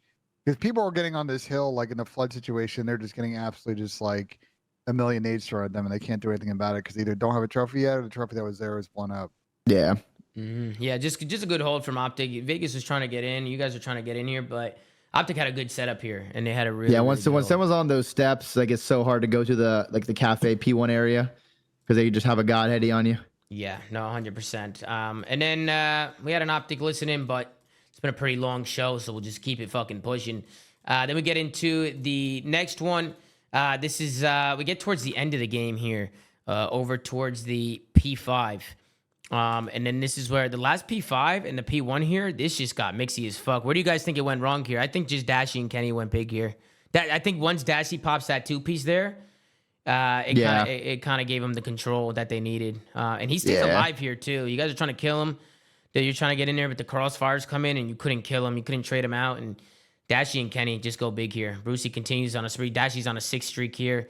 He's got the streak now as well, just in case they need it. And Optic Texas were able to close out the Vista. Just good plays from Dashy. Again, just clutching up at that moment, right? Just being icy. And then Kenny with a big 3-piece there at the end. Maybe a little extra body shot there, Dylan John. Was that a little extra body shot right there? Hey man, Body shot there. we won the match. Body shot. You guys could probably confirm like that hill's tough when because you guys try to go at the guy desk, but like obviously you're gonna get traded by the people flooding. It's just sort of a weird issue you have when you're coming middle. It's like do we play the spawners, kill them, and then we try and kill the guy desk, or we try to kill the guy desk and like finesse? Flooding to your left. It kind of just depends like how the kills are going down and if he's hurt desk or naded, and like what you have. Because like if you have like the right side of the map, like they can't go to the balcony. It's a lot easier to kill the guy in the desk. You don't really have to worry because you only have to worry about like their door. But if they have their balcony and their door, like that's when it gets tough because they're on the balcony like challenging you running in through mid. Yep. Yeah. Here's the 1v3 from Nero. He finds one. Oh, yeah, this was insane. AG looked like he wider. I don't know what happened right there with AG. It looked like he This legit one is the map. I swear to God. I agree. I feel like this is just a momentum switch. It's a big place from Nero. Finds a big 2-piece mid map. And then here, Dashy sees him here. Dashy saw Nero go here. He saw him go chicken coop, and he starts chasing. Just a good play from Nero to readjust his positioning, gets eyes on bomb, sees nobody's on it, watches his back, and he just hits really nice shots here onto Dashy. He shreds him there. Great plays there from Nero. But did Nero intentionally smoke back bridge, or did he miss his smoke? He missed his smoke. Nah, he missed. Okay. He missed his smoke. He threw it. He's like, oh shit. That was a shit smoke. Yeah, that's tough. Nero 1v3 comes in, then we get into the 1-2 round. And Dale, I thought you guys should have planned it here. Johnny's top green. You have Geo top 3. Somebody's watching pinch. I think you guys should just go for the plan here. Is there a reason why you guys didn't? Dylan's not used to carrying the bomb. They naded the bomb at one point and we didn't have a smoke. And then Kenny ran in. Then Kenny ran into low green, and so like he could just see me from there. No, we talked about it. We definitely could have planted the bomb. Like I said, we're like it was in the positioning like that. Like it was weird, but like the risk was like worth like. Yeah, I definitely should have went for it sooner. Yeah, I think once you got top 3, top green control, like you have all. Yeah, like right here. Yeah. Just lay down behind the bomb and try and get it down. Yeah, this is the time to try and get it down real quick. If bomb goes down here and Johnny's top green, like he can have probably like a field day there. Could probably go crazy. But you guys end up losing this round. It's Shotzi who makes a play through the middle of the map. He was able to find one, and now it's a 3v3 situation. Shotzi was going rogue here with the smoke. Kenny, man, Johnny, look at those ARs, man. Damn, Raz. Seriously, bro. Melted, bro. It's the God gun. It's the God gun, bro. I've been trying to tell my whole team, man. It's the God gun, bro. It's the God gun, man. I think my team agrees. I'm not gonna lie. It's all good. Well, now I feel like the ARs can't say much now because they buffed it. I mean, it's back to how it should be, to be honest. Arrival was godlike last stage. That's crazy. And then we get into the next round. Johnny, you go massive here. Optic Texas, they have a 3v2. And Johnny, you find one on bomb. Kenny, he tries to push you, and you find a big 2-piece there. That wins you guys the round right there. Johnny, I knew he was gonna be in the heady. Like after like that guy was third, I'm like, bro, the other guy's got to be Coop. Yeah, he's gonna hit me. Easy reads from Johnny there. Good plays. Last guy goes down. Johnny making really good plays here. Rookie for the Vegas Legion going notch. Then we get into the 2-4 round. You guys started the round away with this one pretty quickly. This was actually a 3v4 from Optic. What happened this round, guys? What happened here? 3v4. Shotzi actually goes rogue here with the bomb. I was surprised you guys didn't trade that there. He found a timing, huh? Yeah, nah. I was gonna run into the smoke, but like. Oh, we were trolling, bro. We could have ran at this guy. I was like, yo, he's on the bomb still, fucking on the bomb. We should have ran at him for sure. Yeah. Definitely. This was a freebie. Yeah, and because, plus Geo had top. Like as soon as Geo like gets this guy tagged too, like there's no top 3 presence. Yeah. Like you guys probably could have made a. And you have to like overextend hard to like see the guy after. Yeah. Like the top 3 has to like peek all the way out, which is no one's really doing because it's so risky. Yeah, but I was also gonna ask one thing. Yeah. Like, I'm guessing not considered a rookie, right? I guess you played before, huh? You were in. Nah, you are considered a rookie because to not be considered a rookie, I think you have to play for over half the season. No, I was gonna say that. I think Spencer said 3 series. There's 3 series. Oh, 3 series. Right, you're not a rookie anymore. Man, that's crazy, Johnny. That's crazy. You're not a rookie, bro. Yeah, he went 0-6 on the Vegas Paris Vanguard team. That was a tough definitely. squad. I'm like, that was definitely the worst Not decision one of I've ever made. not one of the best teams to join. I was just 18. I just wanted to get in the league. It was a really stupid decision, but And then this is the final round. Shotzi tries to go rogue here, bro. He tries to make a solo play. He just tried to make something happen. He's smoking top AC. He ends up jumping into top green. And he gets blooded here. Gio finds a nice first blood there. Went rogue the whole series. He was going rogue. I was gonna say, any final thoughts on the series, Pat? Any final thoughts on the series?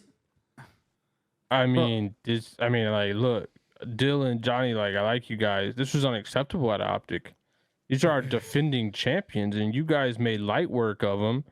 You smoked them out the server. You outslayed by 66. You had these guys looking like Boston. I mean, seriously, you really did in the slaying category. Seriously. My bad, Boston. What the fuck? So, I mean, we'll see if Optic bounces back, but for me at least, not a good look for our Major 4 champs. Listen, Optic's got to switch Major on 3 champs, on Karachi Surge. They've been doing the same stuff. When I watched them play this map, and they were doing like 2.5 months ago. I don't know if you feel the same way, Johnny or Dylan. You don't necessarily have to answer that question, but I think from my POV, the plays that especially M makes are like fairly readable, and he's got to switch up a little bit. Yeah. Look at Johnny, bro. Look at Johnny. Yeah, he was so hyped, bro. Look at this guy, bro. They always say now you're gonna emote after all your wins. You got Johnny. You got to start practicing. You're gonna have to start practicing. yeah, I got you, man. Look, I got some in the bookmark, man. We're good. Okay. Man. Well, listen, Dylan, Johnny, I appreciate you guys hopping on and joining us today. I really appreciate it. I appreciate you guys joining us. Thank you for having us, Tom. Thank you for having us. Appreciate you having us. Of course, man. Of course. We're going to do some predictions if you want to stick around for those. Do some Yeah, quick predictions. yeah. We'll do some predictions. We got Seattle Surge and New York coming up for the first match next Friday. 04 versus Lil Man. Oh, man. Let's go. Some storylines here. Then we got Minnesota Rokkr going up against Miami Heretics, and then we got Atlanta FaZe going up against Carolina. Yeah, we got some big matches here. It's going to be a good one. I'm going to start things off. I'm going to go New York over Seattle. I'm going to go New York 3-2 over Seattle. I'm going to go Miami over Rokkr, actually. I think Rocker's been looking a little iffy, man. It's just the way their team is composed. I don't know, man. I can see is Vickle back for this one? Or no? I believe he's supposed to be back because I think he was only missing that one match for Optic, but I believe he should be back. Okay, I'm gonna go with Miami in that one. Then if Vickle's back and they got their squad, I'll go Miami, and then I got Atlanta FaZe in the last one. Chris, who do you got? I got New York, Miami, and FaZe. Okay, Pat. Same thing. Yeah, same thing. I want to pick Rokkr, but they're horrible. Well, so, same thing. Ben. He's yawning. I really want to find a way to pick Seattle, but New York looks so good on Vista today. I don't know. I'm a little worried about the respawn angle for Seattle. I'm gonna pick New York. I'm gonna pick Miami. I'm gonna pick FaZe. Johnny, do you want to do predictions? You want to keep the juju? Nah, I'm picking Seattle, Rokkr, and Carolina. Oh, the chaos in this situation. I'm sure that helps you guys out. What about you, Johnny? I see it. I want to make the champs race even crazier. To be honest, I think Seattle might win last map. Like, I'm just saying that because also my boy 04's on that team. Mm-hmm. But I don't know. I want New York to win, so I'm gonna say New York. Does Miami have Purge or not? I think they're playing with their full team. No, they're playing with Vickle.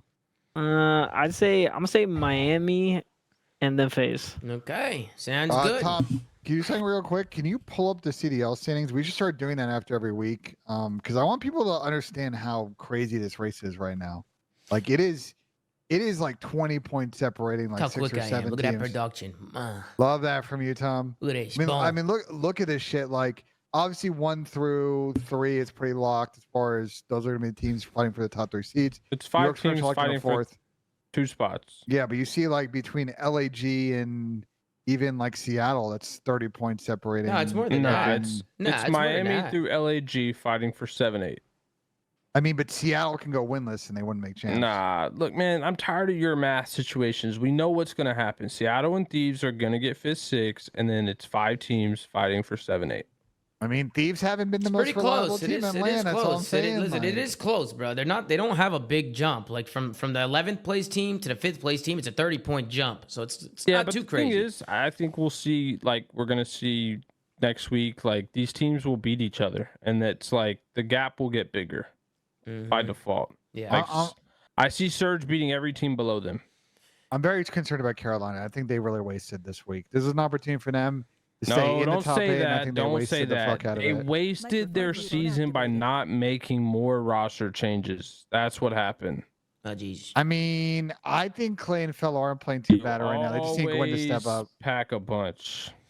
Alrighty, Wait, Pat, what Benja. changes would you have made? So did the. I would Go have ahead, dropped Pat. one of Clay or Fellow for sure. They actually been playing pretty good. Gwen's Yeah, the one who's but been struggling, to be They fair. but they had the opportunity when they weren't playing good to make a change. They could have got Dylan Rex. They could have got Slasher. That one fix that Gwen playing poor yeah, right now. Yeah, but that's the point. And I said this before. This team relied on Gwyn being the fucking super Omega. And look at what happens when he's ass. Like, they have no hope. Like, Well, they you lost can't 2 have game a- 5s though. It's You not can't like have a roster that relies on one guy just being the best player in the world during the series. Like, they don't have anyone else who can win them series. listen, That's the Carolina. problem. The series that Carolina's lost in the last 2 months was a game 5 to Seattle, a series against FaZe Toronto, like fair. Ben, go watch a Fast New and York Furious game movie, 5, bro. LAG game 5. Win, lose, intra-mile, like- doesn't matter, bro. A win is a win, a loss is a loss. Like, I don't know. I think you're This just a team Clay. I doesn't think you're just a have- Clay hitter, bro. It's all I good. don't care if it's Clay or Fellow. Like, this team has no one that can win them series. Crazy That's to the see bottom your line. ex-teammates succeed, Pads. Actually, well, I'm gonna go hit this putt. I real don't quick. care who fucking is on the team. It doesn't matter to me. But go miss 5 putts in a row like I last gotta, night. I gotta make this, I Jesus. gotta make this putt. Oh, that's personal. I've been whiffing on the fucking putts, bro. I gotta make this shit. Hey, Dale, Johnny, you Ben's guys are our washed. special guest today. You guys get the predictions. What do you think? You think Ben's gonna hit the putt or what? Oh, yo, Ben's a lock for the putt right You here. think so? But he doesn't got his slippers on, bro. When he doesn't got his slippers on, No, it's he chalk, has bro. his feet. No, he has his feet. He's gonna be gripping the wood real. Oh, yeah, actually, I mean, I'm yesterday he saying. missed 3 in a He's row. gonna be Nah, he very looks stable. locked. He got the He's gonna be stable on the Ooh, floor. he's gripping And that he's stable shit? on the He's floor. gripping? He looks locked. He's getting. He's He's getting. lining it up. Johnny and Dylan has him making it have him missing it because he's been terrible. He makes the putt. He Oh, misses yeah. 3 I yesterday, told He you, looked bro. I locked, he looked told locked. you. but he locks it in today, I told you man. he's making that. Hey, good job, Lock that Benjay. shit Good in, job. It's phenomenal. I had to finish on a strong note. Wasn't my best putting performance this weekend, but I'm playing golf tomorrow, so I also want to get some nice fucking momentum Good tomorrow. work, man. Well, listen, huge shout out again to Attach and Johnny, man. I really appreciate you guys coming on, man. Thank you so much. I love you, Dale. Johnny. Appreciate it. Love you, Appreciate it for man. having us. Appreciate Thank you you. for having us, guys. Of course, man. Of course. It was a pleasure. Guys, this is going to do it for this week, and I hope you guys all enjoyed the shows and the watch parties and stuff. Make sure to like, comment, and subscribe. If you're watching on YouTube, go to anchor.fm/theflank to check out all the audio sites that we're on. Go follow @theflank on Twitter. Guy's doing a phenomenal job running socials. Go to zooma.gg for the merch. And as always, man, steelseries.com. Use code THEFLANK, 12% off. Xfinity.com/rewards. Go check it out. Doing some giveaways. It is an absolute pleasure, guys. We'll see you guys in the next one. Take care. Brush your hair. Take it easy. And we'll see you guys next time on another episode of The Flank, man. Take it easy. Come on. Peace. Wow. What an outro. Thank you, Dale.